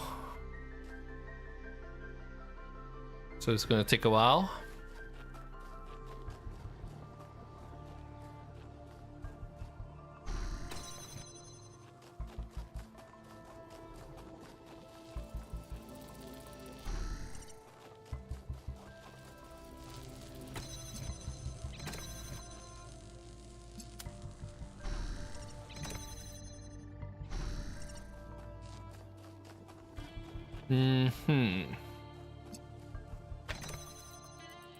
I mean, I feel like up to this point it still makes sense.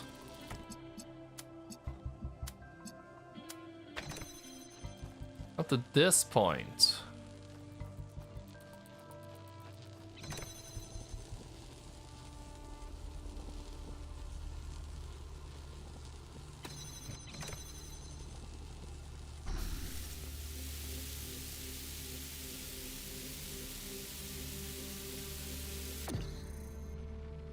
Alright, what if we open this up?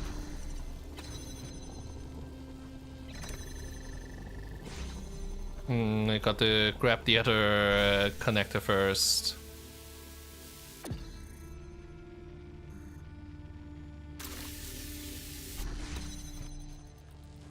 Grab this one first.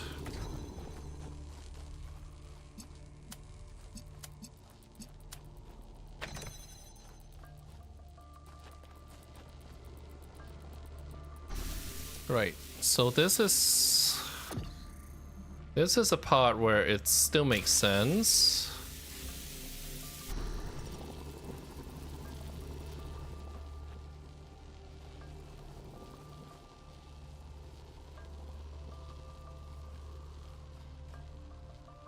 All I need is something to keep the pressure plates down.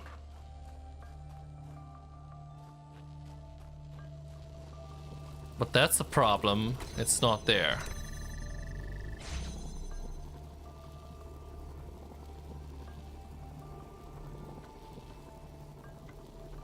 I wondered this situation I could get the connector to the other side.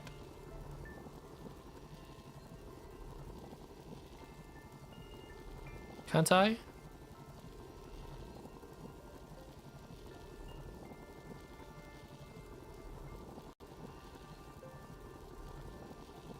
I mean, even if I got the connector to the other side and got that gate open, still need something on these two pressure plates, and that's not going to help me.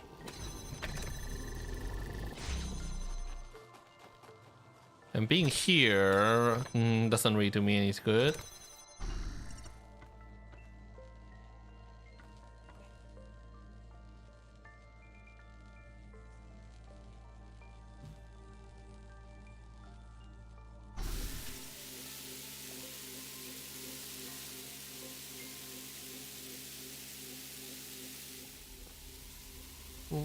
One connector on the button where the laser is.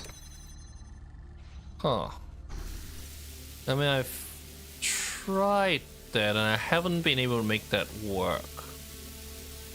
Where am I? Where is the other me?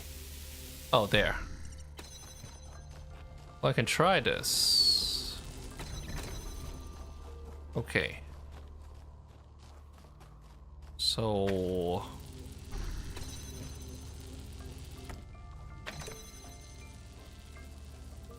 we got this out of the way.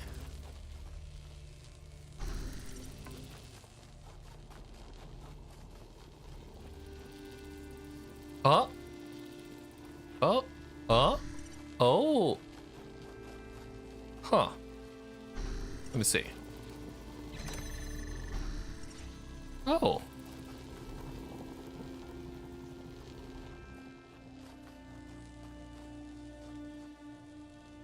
Then, let me see.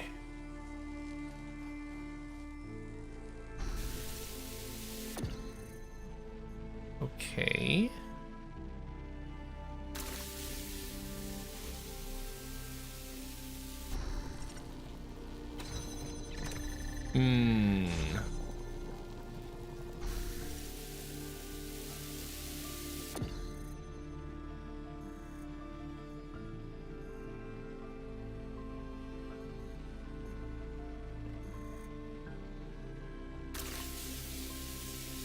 Run back with the other guy. Whoops. That guy. Run back with the other guy to the laser.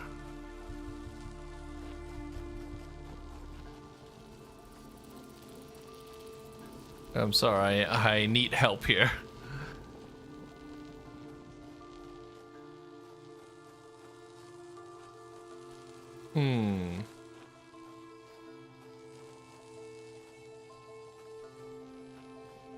Let's see.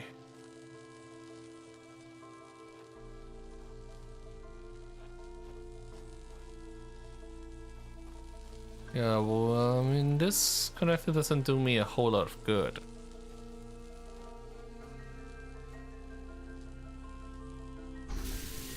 I mean, I can't reach a connector from this side, can I? It's way too far. Oh, huh? Wait. What if... Oh. Ah, okay, I see. I see. Alright, that's the part I couldn't quite wrap my head around. Alright, thanks very much for the help. I admire your persistence, 1K. Yeah, we spent like half an hour on this. Alright, now we can go chase some ghosts.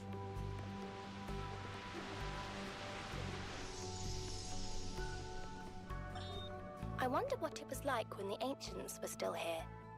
Their world seems so lively. Not always in a good way. Interesting times are great to read about, but rarely great to experience. That's true. But they left behind so much art and philosophy and religion, and so many strange stories. Is New Jerusalem like that? It was, in the beginning. Okay, let's go talk to Alcatraz. Hello, 1K. What do you think about body replication? It seems like something that could very quickly get out of control. You know that saying about good intentions? If we can solve problems by just making more people, how long before people just become a problem-solving tool? What do you think about Miranda's idea that it's our duty to spread life?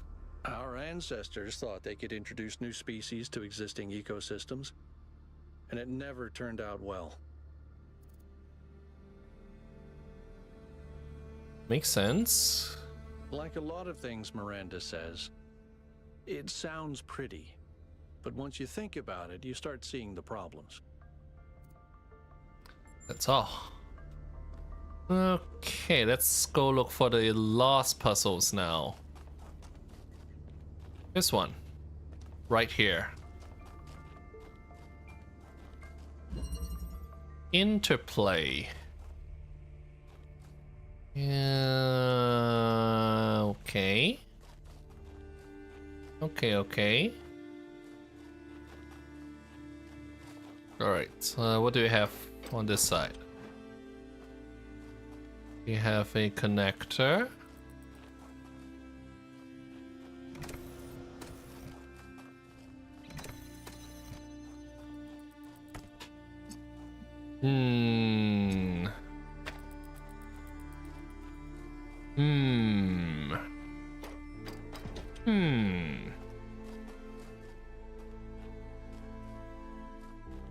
How do I do this?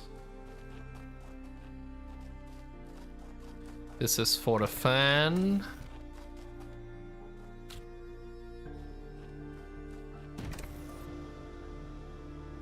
Okay. Does that change a whole lot? Does that change very... What does that change? Okay, well, we can certainly get this.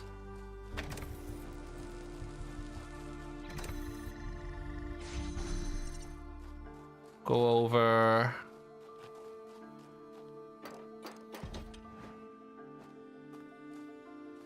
Now where do we go from here?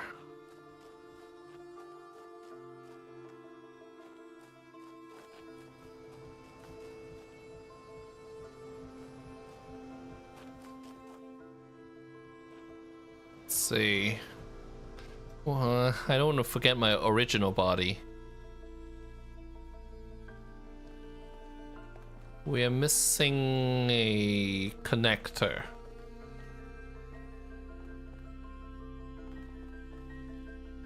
Okay.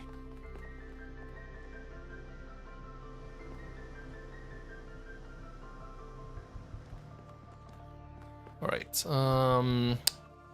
Let's see. Where am I?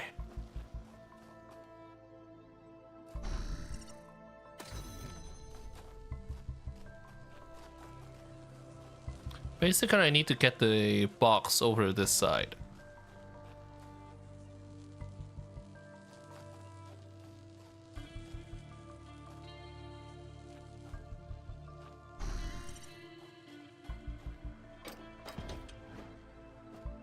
Which one is the original? I'm kind of obsessed with this. I think that's the original, but I'm sure I don't remember.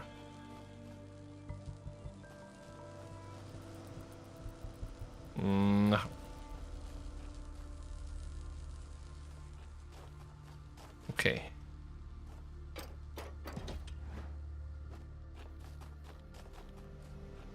Let's come up here. Then put the box here. Grab this. Leave this alone for now. Connect these two.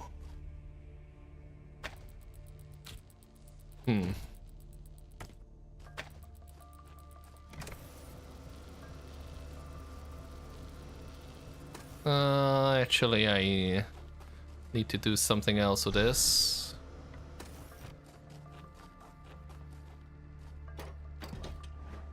This is number 2. This one needs to be stepping on the plates, which will allow us to grab the last connector. Then I need to get the blue light to this side.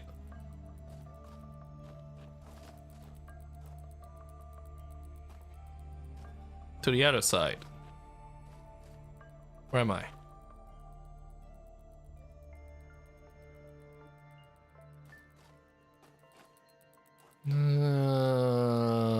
Where's the receiver? Okay. So, can I make it work from here directly? I'm guessing not.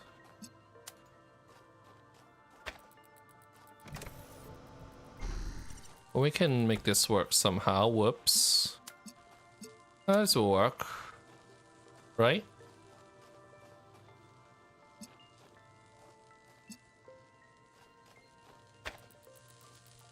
What?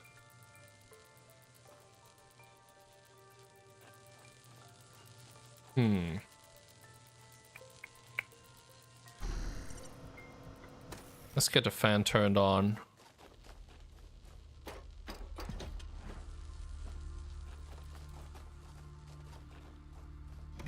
Turn the fan on.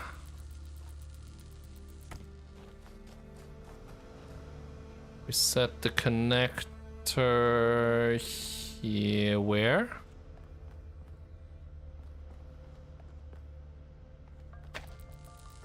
This doesn't work. Is there a high place I can set this down?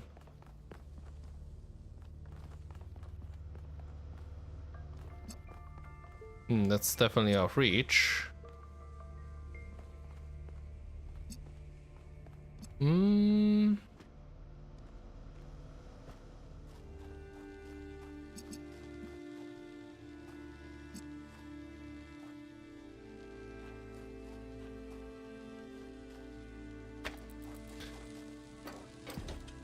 I want to see how the beams work here again.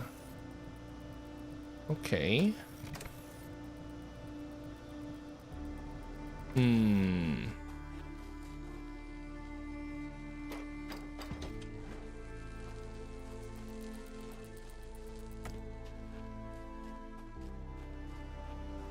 I thought this would be it.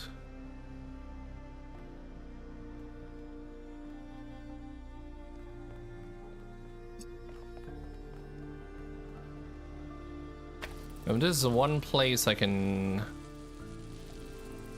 get the blue light.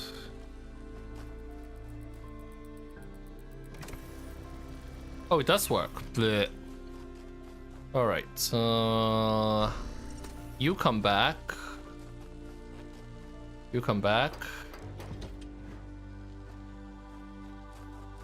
And stand here. I hope I remembered which one was my original body. There we go. That's lost puzzle 1. Well, one of the lost puzzles. Got another one to work on. Right? This way. How do we get there?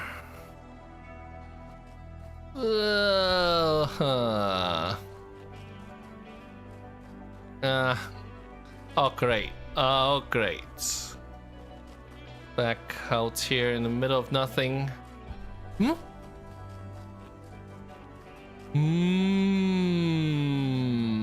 found something. You're out here in the middle of nothing. Let us consider the city. What is a city? It is not a gift from the gods, nor the product of nature. Unlike a mountain or a river, it is something that must be built through the deliberate arrangements of material by a mind imposing order on the world. And it is built to serve a purpose. To that end, it has roads and fountains and walls.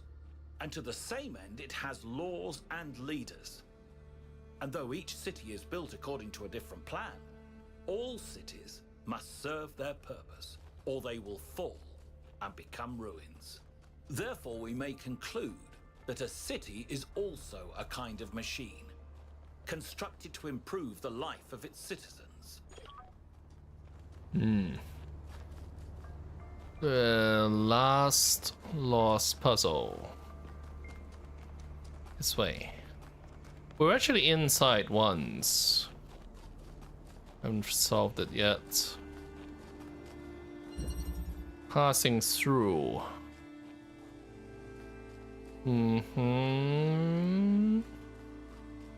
Huh. Okay.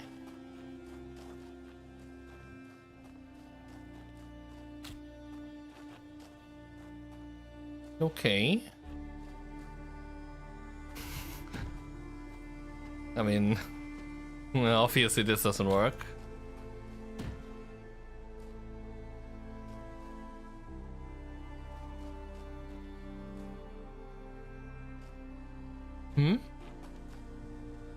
Oh.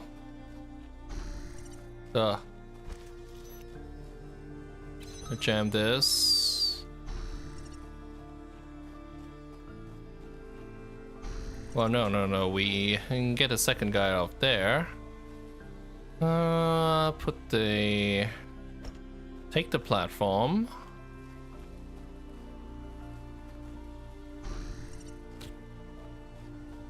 Put this here.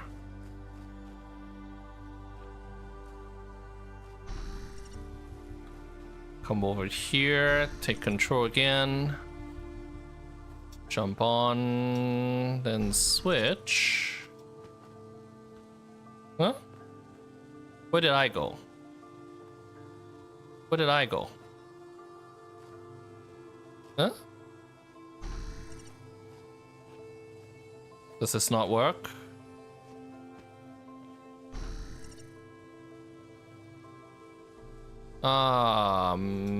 Okay. I still want to try to make it work this way. So switch. Whoops. Oh, I can't get on.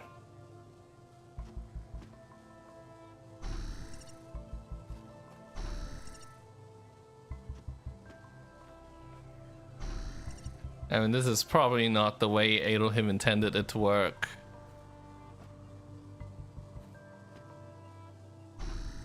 Or is it? Aha! We were so close. Alright.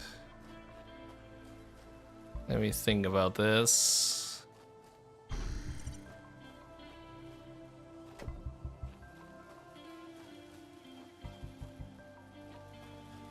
If we could somehow get... Oh, okay. I think I know what to do now.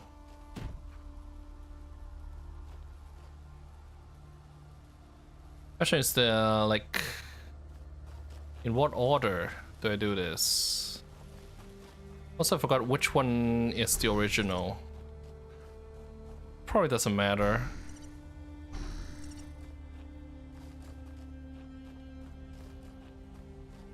Yeah, they put this steel bar here so that you can just jump over.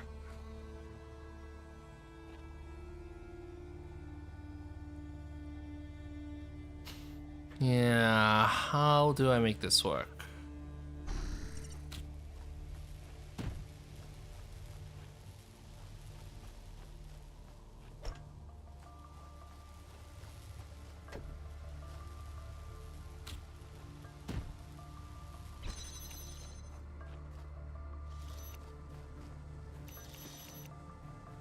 Right.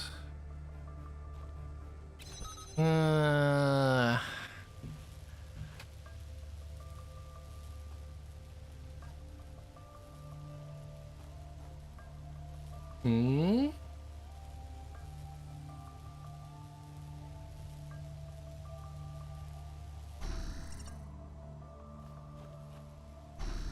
Okay.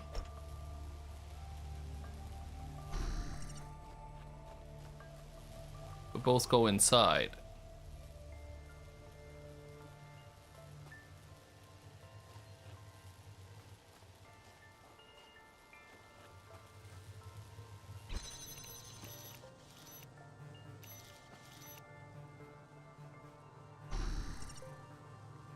Mm-hmm.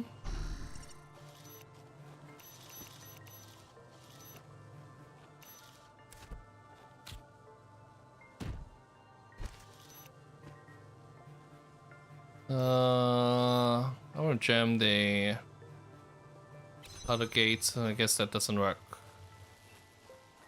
Or does it? Does it?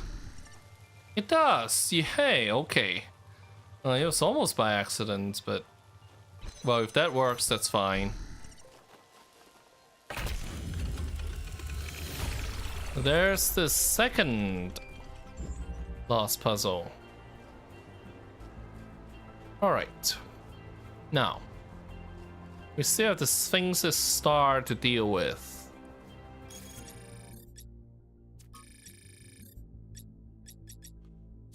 Where is it?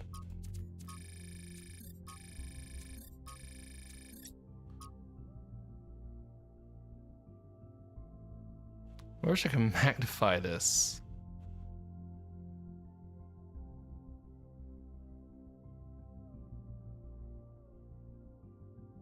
Okay.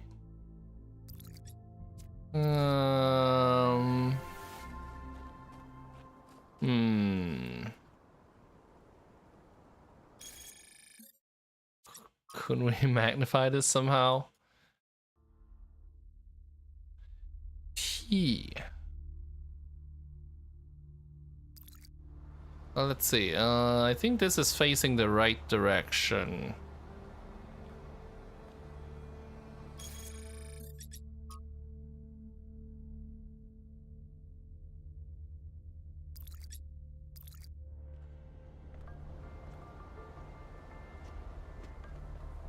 It's facing the right direction. So I think... Yeah. Let's see if we followed this. Oh, we're coming from the main tower. Hmm?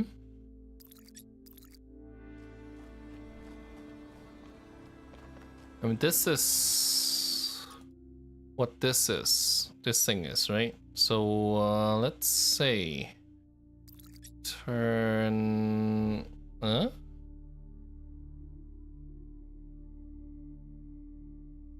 Huh?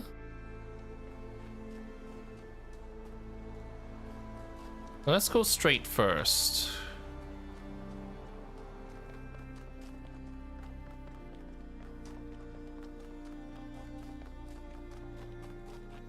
So this seems to be what it's referring to.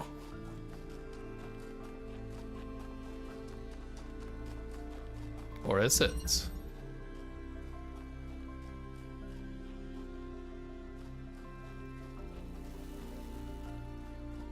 Let's look around for potential clues.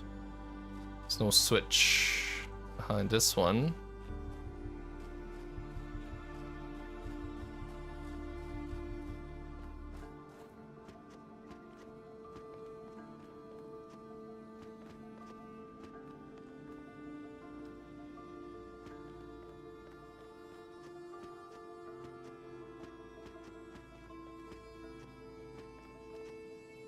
The problem is that it's completely unclear what the map even refers to. That probably hurts.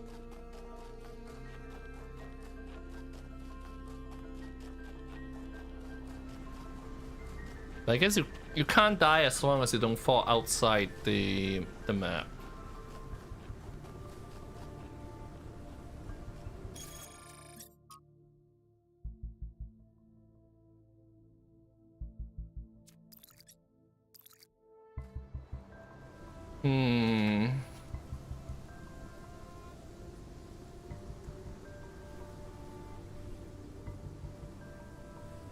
Do you have a compass that we can use? Let's see.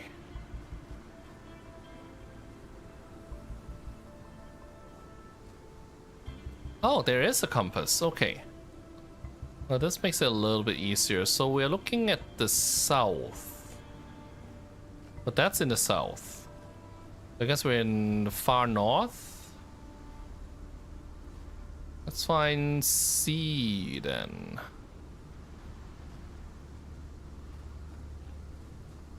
It's one of these puzzles, I guess.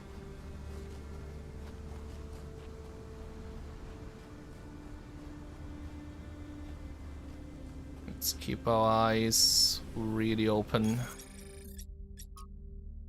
It's not a terrain feature, is it?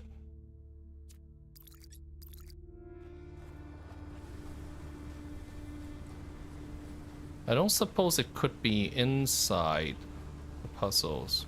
Actually, there's another question mark and what looks to be something significant on this side. So we'll start by investigating that, and then we go back to the Sphinx's riddle. Stupid Sphinx.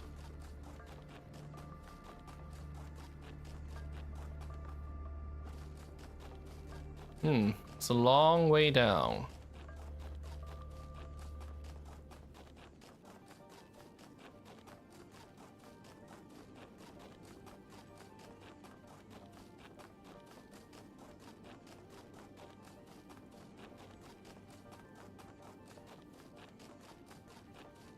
That's a long way of just ice and snow.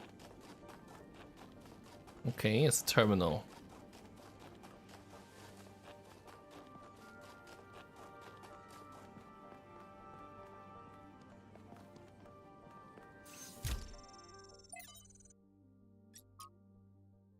From Arkady Chernyshevsky's In Our Likeness, Essays on Humankind Reaching Adulthood. With alarming frequency, our mythological narratives conceptualize our separation from nature as a fall, a punishment for sinning, a loss of innocence, a decline from a golden age. We believe that a better state of humanity is possible, but insist that this state must also be in the past. And yet our historical experience has been the exact opposite. For all the horrors of modern war, and they're considerable, relatively few people today had to suffer the unspeakable agonies that our ancestors went through on a daily basis. It's doubly ironic that we place our golden ages in the past, but very rarely ever consider what life was actually like for the people whose genes we carry. How cold they were, how hungry, how frightened of the cruelty of nature, what unspeakable pains they must have experienced when they were sick or injured, how many of the children they had to lose, unable to help, begging the heavens for mercy and never receiving an answer. The past is a slowly receding tidal wave of grief. The battle for human emancipation is not yet won, and the path has been far from straightforward. And yet, in but a few thousand years, we've eliminated a great deal of suffering that before must have seemed unavoidable and eternal. Some still suffer, their lives held ransom by politics and economics, but at least now we know that a better world is truly possible and it lies in the future. Day 132. We had a bit of an incident today. Nothing major, but it still woke us all up. Sun was far away from the camp alone, even though we had agreed that we should always go in teams, and she encountered a group of the herbivores that we saw on the first day. Cows, they're called. Apparently, our ancestors kept them as livestock. You Stacey say they squeezed them for liquid, but I find it hard to believe. But I digress. Sun encountered a herd, and just as predicted, the animals were passive at first, friendly even. Sun decided to abandon her survey to study them for a while, which went well until a group of wolves, formerly dogs, a type of pet, entered the clearing, causing a stampede. Sun is alright, only minor scratches to the bodywork and a few torn wires, but it was a close call. I guess we'd gotten a little complacent, a little too comfortable. We'll have to be more careful from now on.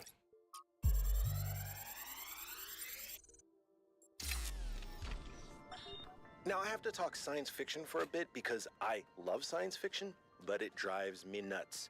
There's this cliche that shows up over and over, and every time someone uses it, everyone pretends it's really profound. It goes something like this. A scientist invents something good, but, oh no, it's actually really bad. You could have something that makes your life better, but no, you can't. How dare you even want it? That's hubris. That's playing God. And it's never anything that reflects the real world, right? It's never, oh no, you invented a vaccine for cervical cancer. Oh no, you invented a new class of antibiotics. Oh no, you cured malaria. How dare you? Those diseased mosquitoes are way more important than human lives. How did science fiction become so reactionary? You know, if we all thought this way, you guys wouldn't even exist. At least Alex agrees with me. She has good taste. Okay. Well, I mean, the process for creating the new robot humans is as close to playing God as you can get. So, where am I?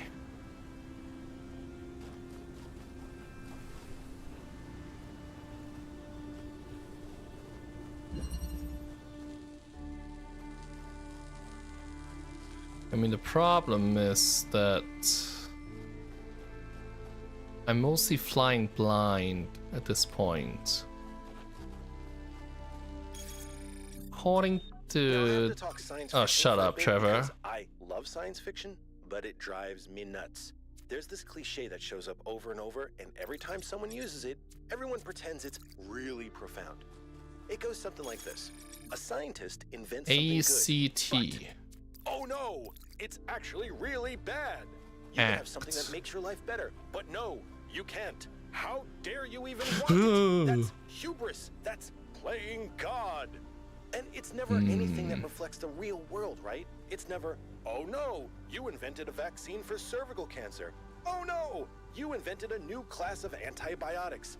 Oh no, you cured malaria. How dare you? Those diseased mosquitoes are way more important than human lives. How did science fiction become so reactionary? You know, if we all thought this way, you guys wouldn't even exist. At least Alex agrees with me. She has good taste. Yeah, where am I right now? Let's see, the tower is to the east.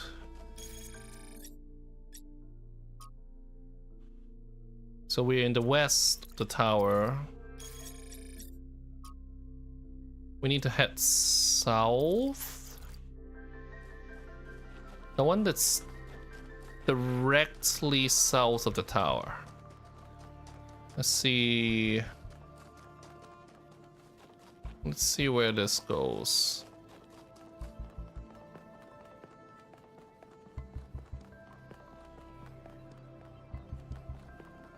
I mean, I'm hoping that the layout of the map is actually sensible.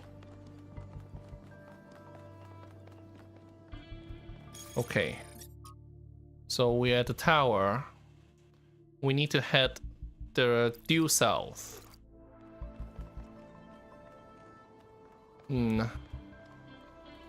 Not a great thing for someone who has very little sense of direction. Due south. Due south and looks like this could be it. This is scary. Scary as heck.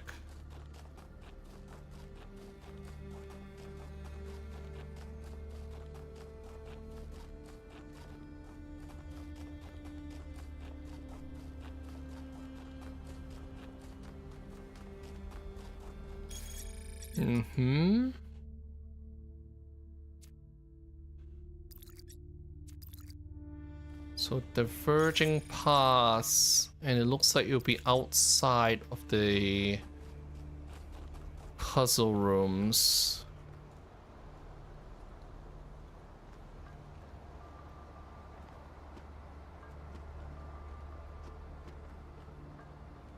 It's very hard to correlate a map with actual terrain features.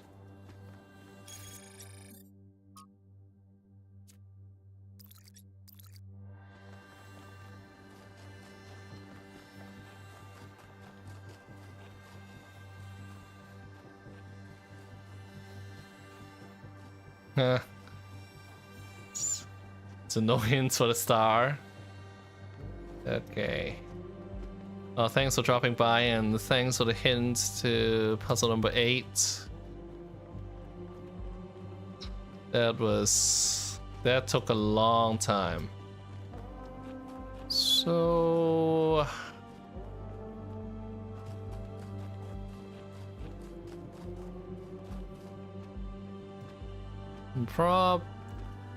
problem is I don't know what the map represents. That's the main problem.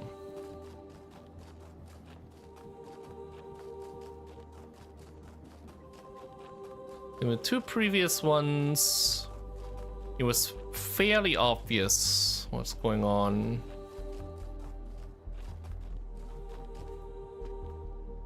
Yeah, that's not it, is it?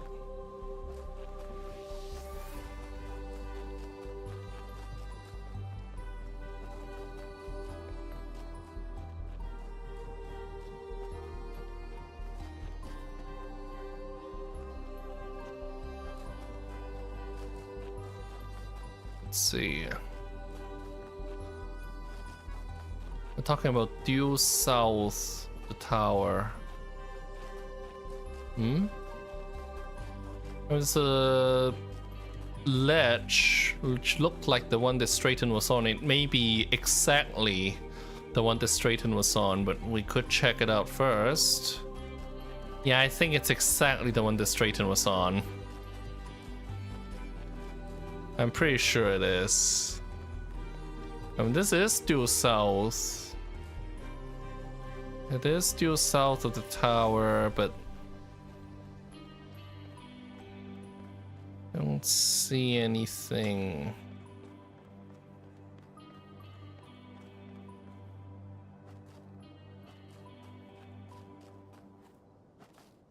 The soundtrack continues to deliver, which is nice.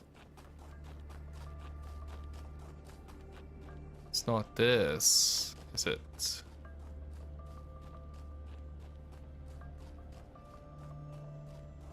I'm east of the tower now.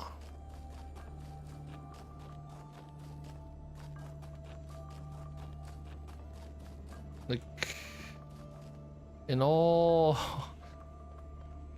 video games, I invariably hate any portions that call for a 2-dimensional map, because I really couldn't wrap my head around what the map represents versus what's actually out there.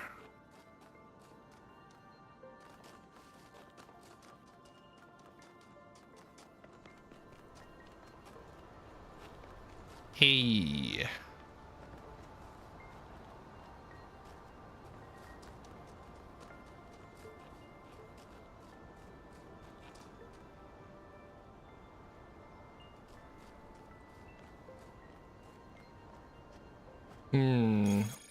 Have we already gone too far?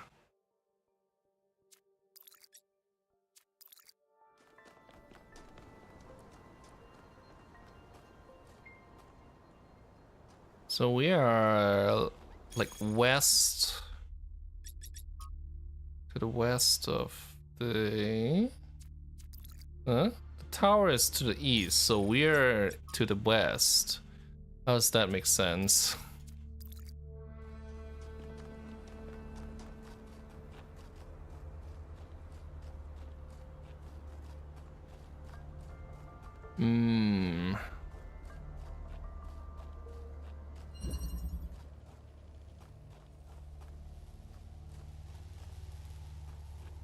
Well, we'll at least check the place out.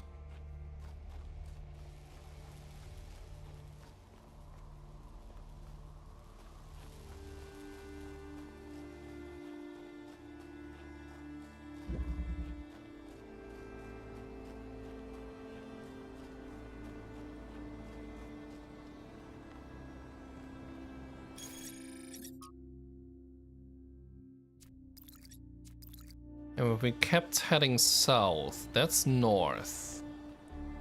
Which direction is south? But this is as south as it gets, right?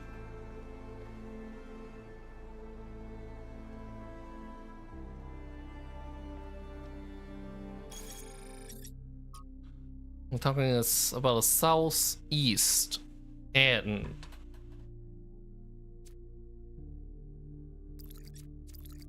What a worthless map. What a completely worthless map.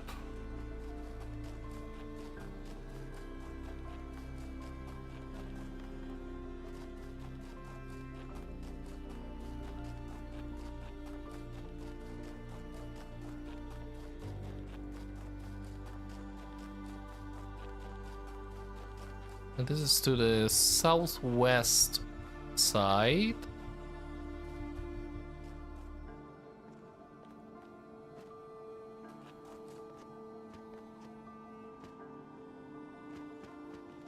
Let me up. Let me up. Let me up. I don't see anything of particular interest here.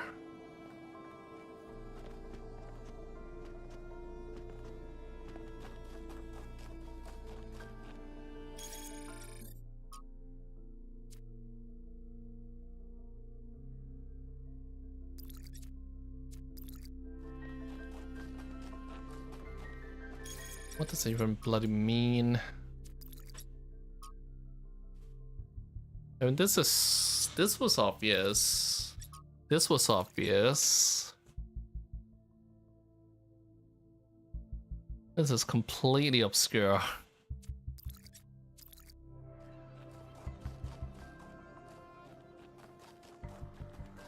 So we're continuing to head.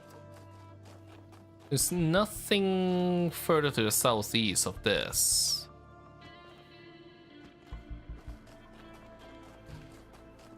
But hurts.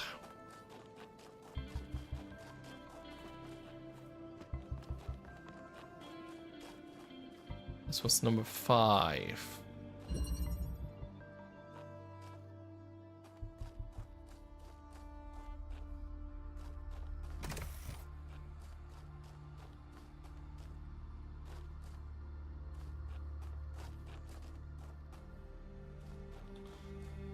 Uh-huh.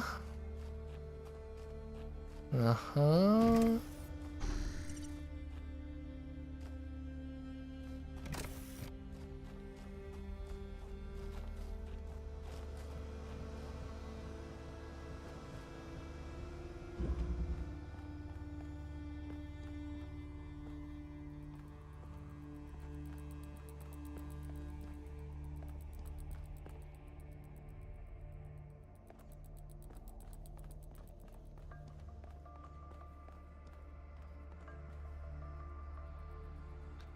Nothing here that would indicate a clue. Nope.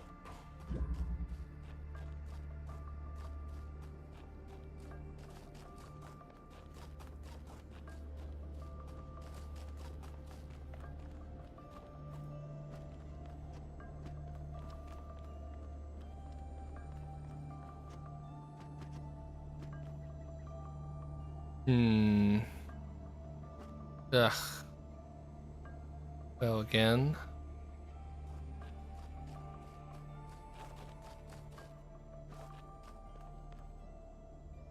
It doesn't look like there's anything in the wilderness either.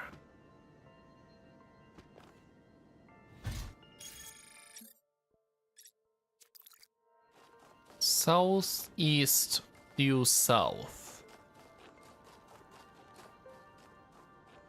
Just this direction.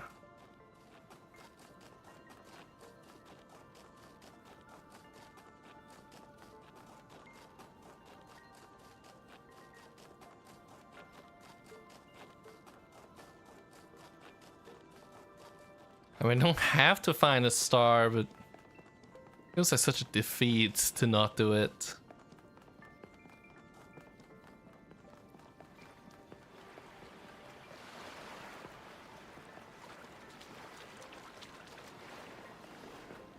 So now, if we looked over to the tower, that's due northwest.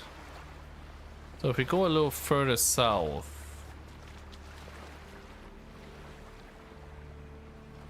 can't do that.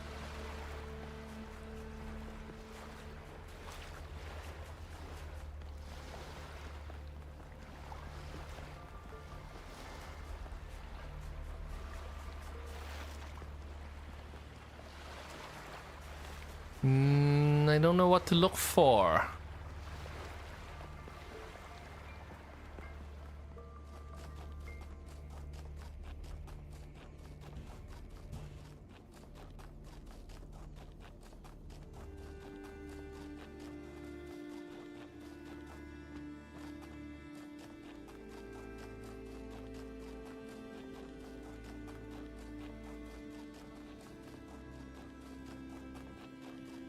Oh, no, we were here before. We were definitely here before. Yeah, this was the fan we used to get back.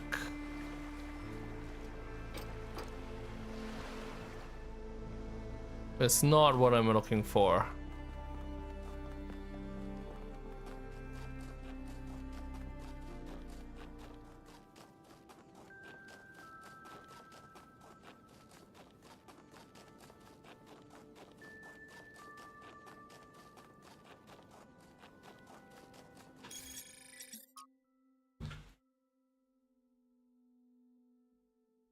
Well, first off, we could do to zoom in a little bit more.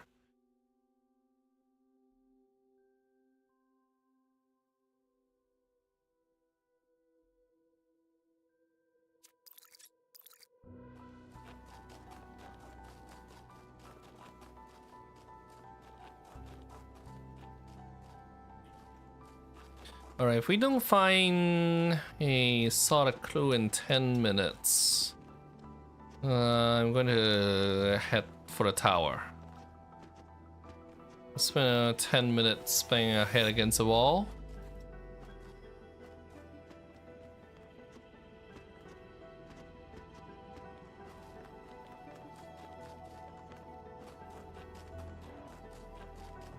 Maybe better to just search all the puzzle rooms. See if there is something.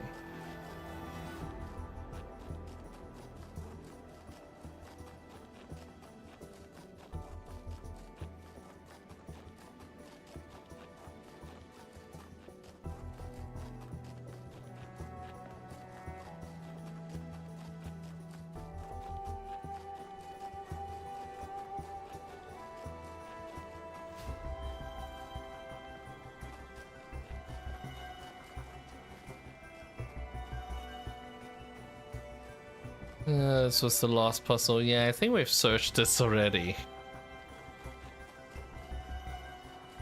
I'm fairly sure we've already searched this.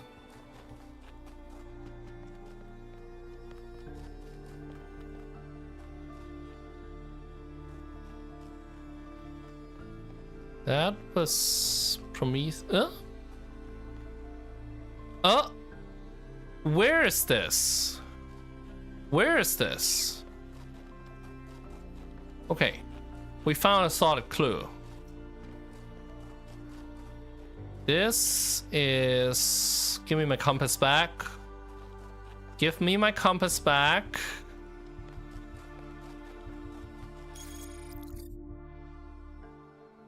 Can I get my compass back if I went in and came back out again? Passing through. Okay, okay. This is west. Southwest.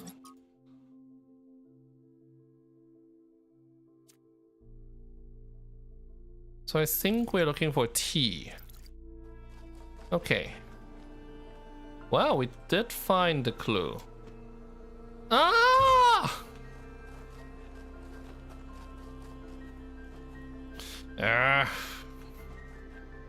Okay, gotta find a way back up.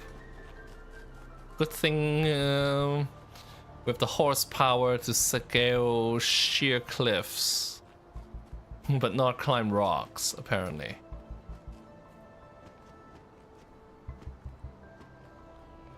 Okay, so let's set this in a T. I hope it's not the other way around.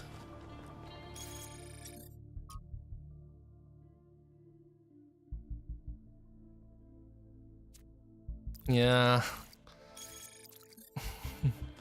I mean, if it is the other way around, there's not much I can do about that. This is a lost puzzle. Okay. Next one should be due west. If I got this correct. Huh?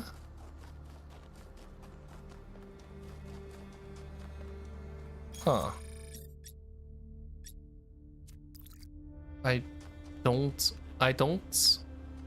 know. Well, let's check this. We know what to look for at least.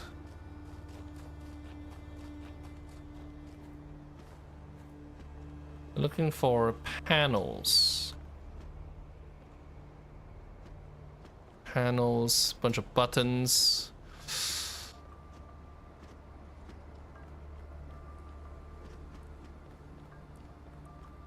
It's not this one.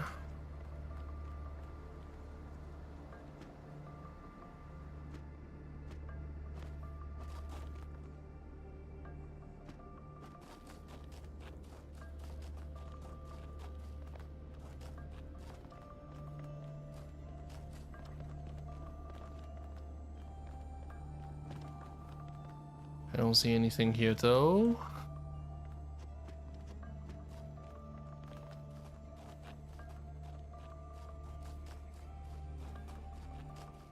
That's number 5.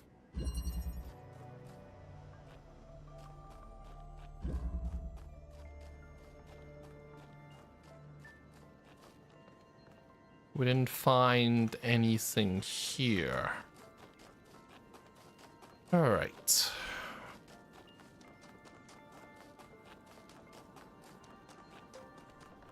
Let's look for the other rooms.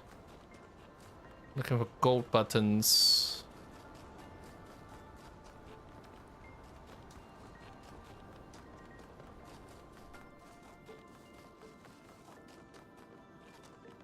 And there are like 2 or 3 layers to the puzzles as far as like what you need to solve.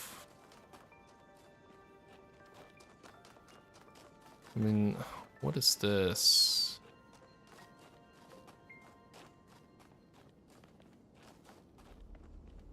We'll check the outside and then check the inside. That hurt.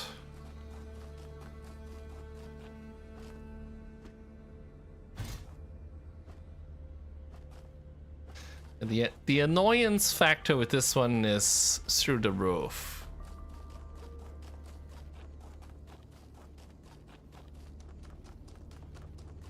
The others were not actually so bad.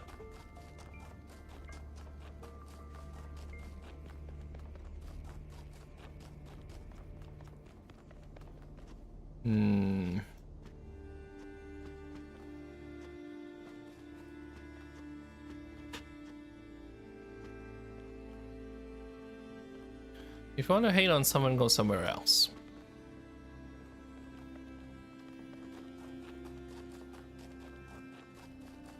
So I guess we just have to check all the puzzle rooms.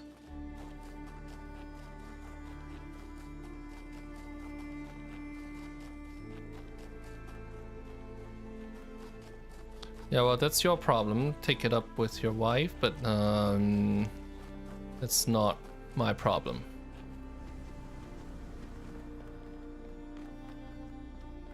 Nothing around here.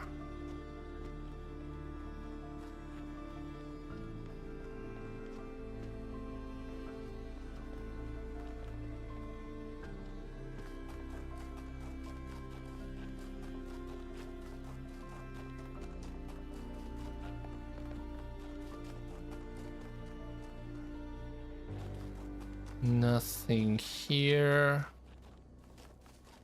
What about this puzzle?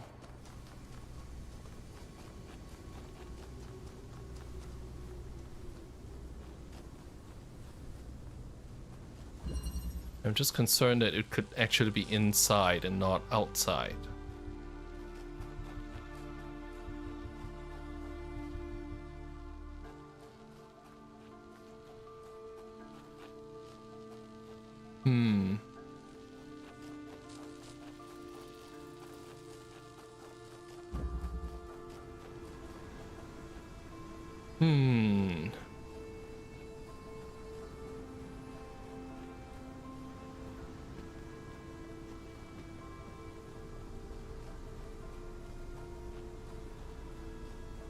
Focus. Focus. Okay. This is the one that's due south.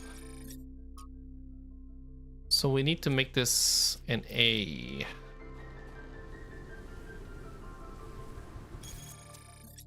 I mean, I just wonder.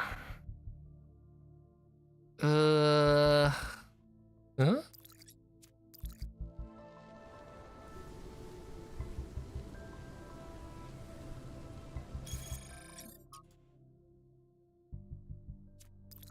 Let's hope this works the way I think it does.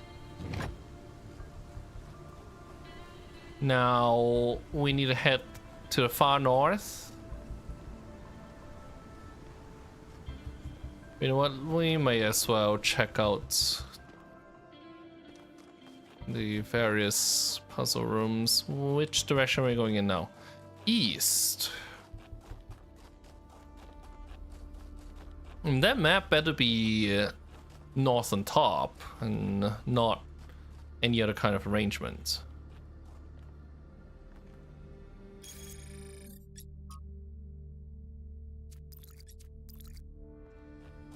East.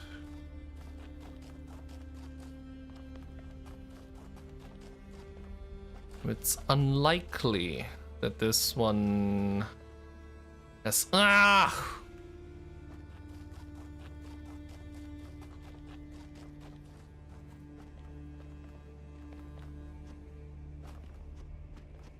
It's unlikely that this has got anything to do with it.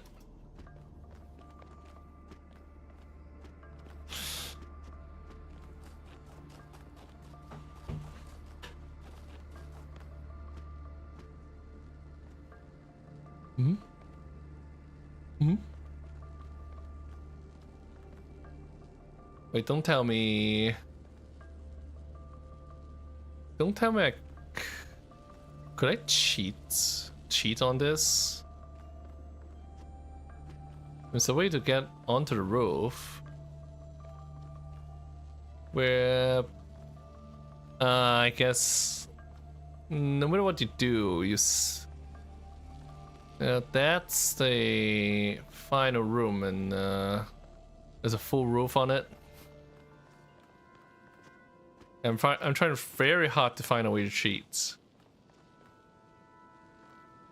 Yeah, I don't suppose there's a way to jump onto that. Great, I'm completely distracted. Where's the exit?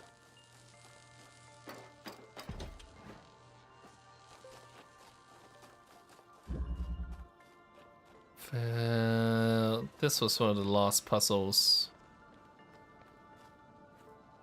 I don't think it would be here.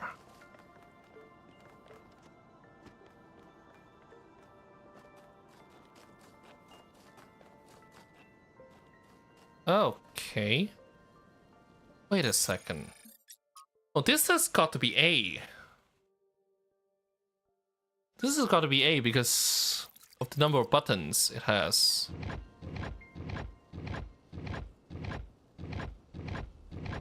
Alright.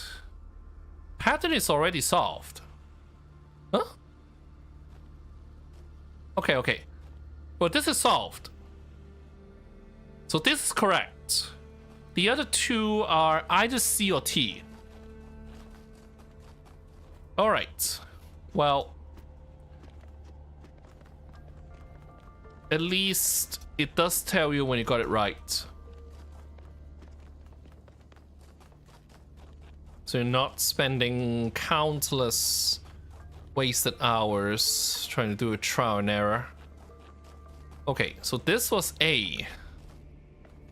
Where was the room that had C? It's not 8. It's one of these. So I think the next one is going to be T.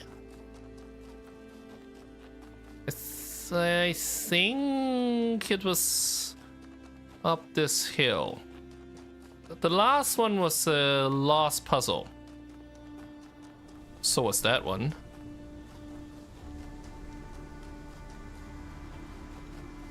Let's find it. Well,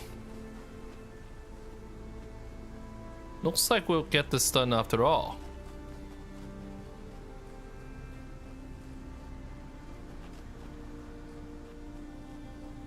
So I think this is going to be T.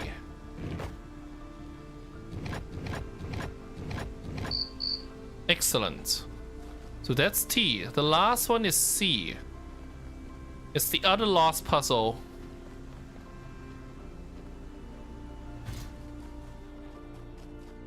All right.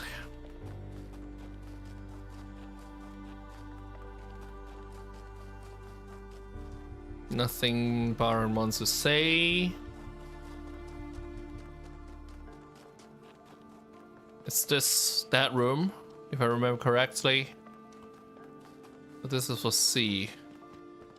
So I guess the conclusion is that I really have no sense of direction.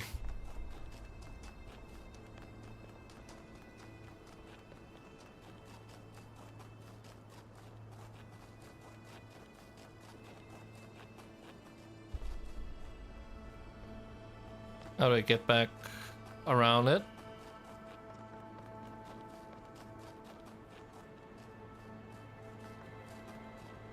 So this is C.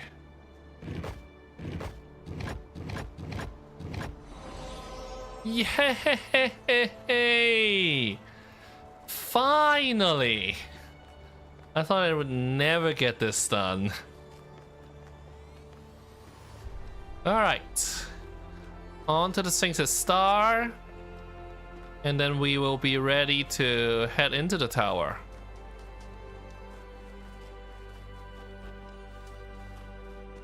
Nothing Alcatraz wants to say.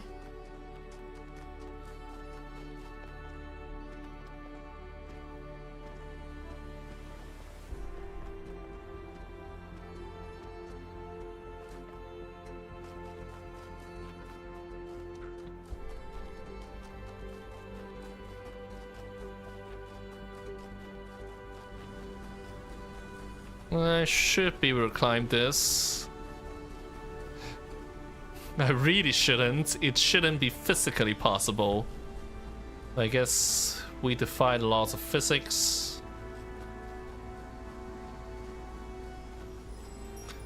Yay! If the fool persisted in his foolishness, would he become wise? It almost sounds like a comment on how I'm playing. I mean, I persisted in puzzle number 8.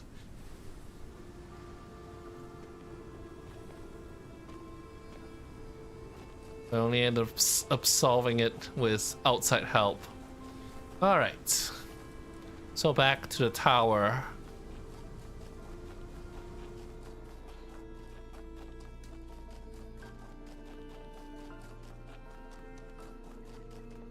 I spent a lot of time hunting for that last star.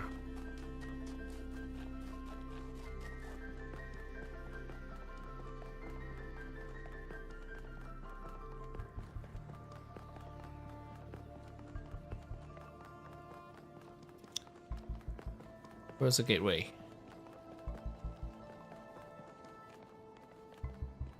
Here we go. I like to actually go through it. Well. Okay. They're making it easy. I need something that can curve around.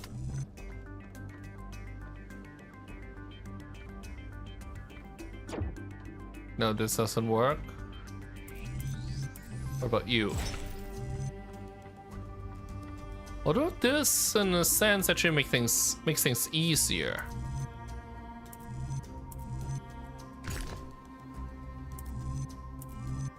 Because it limits the range of options that you have.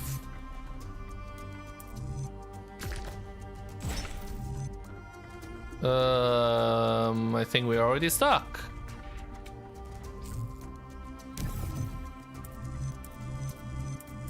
Over a square. Uh-huh.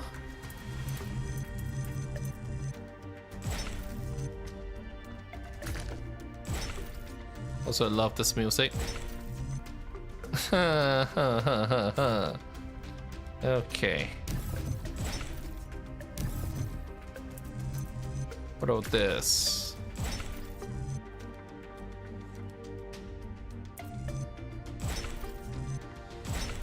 Yeah, hey!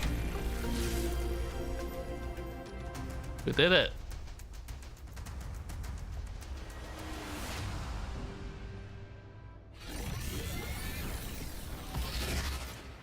So what do I have here waiting for us? Sphinx again. For tricking the gods to help humankind, Prometheus was punished by being bound to a rock, there to be eternally tormented. The chains that held him were forged by Hephaestus, blacksmith to the gods. Was Hephaestus right to allow his art to be used in this fashion?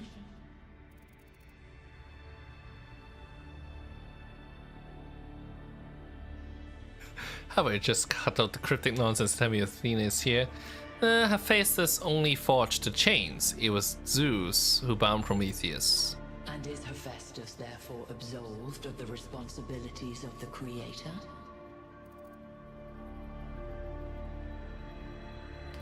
Yes, because the power lies with Zeus.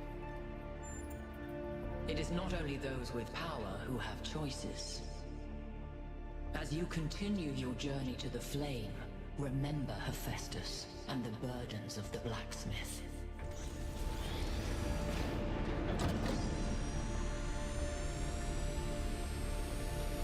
Okay.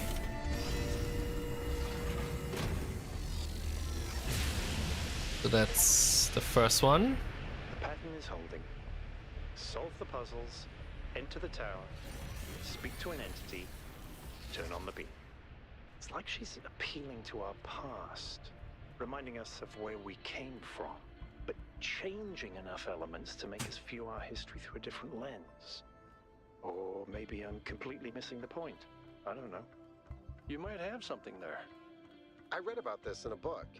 It's called defamiliarization. Yakut? I think I'm actually impressed. I like these little tidbits of conversations between the team members. Alright. Let's head over to the next area, and then we're going to call it a day. 3 hours and a little bit more. Seems like a good place. So it's going to be basically one area per stream.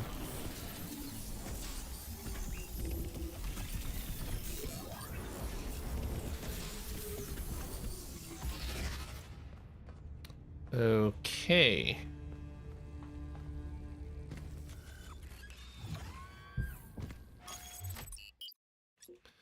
So north 2, flooded valley.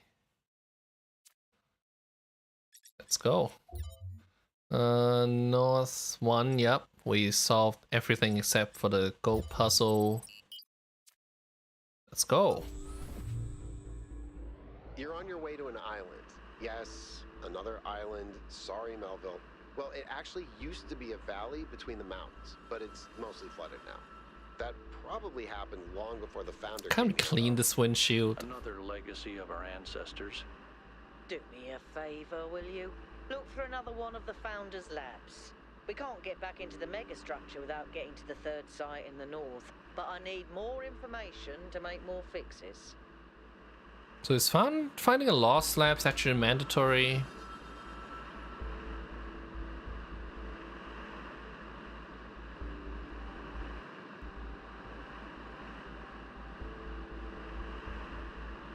Hey.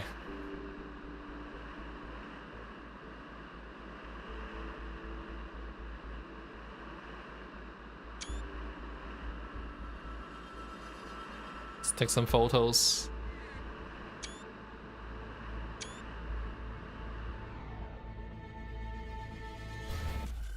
The best place is still after we got off.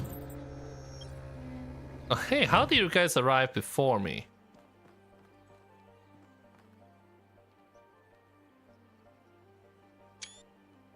Alright then.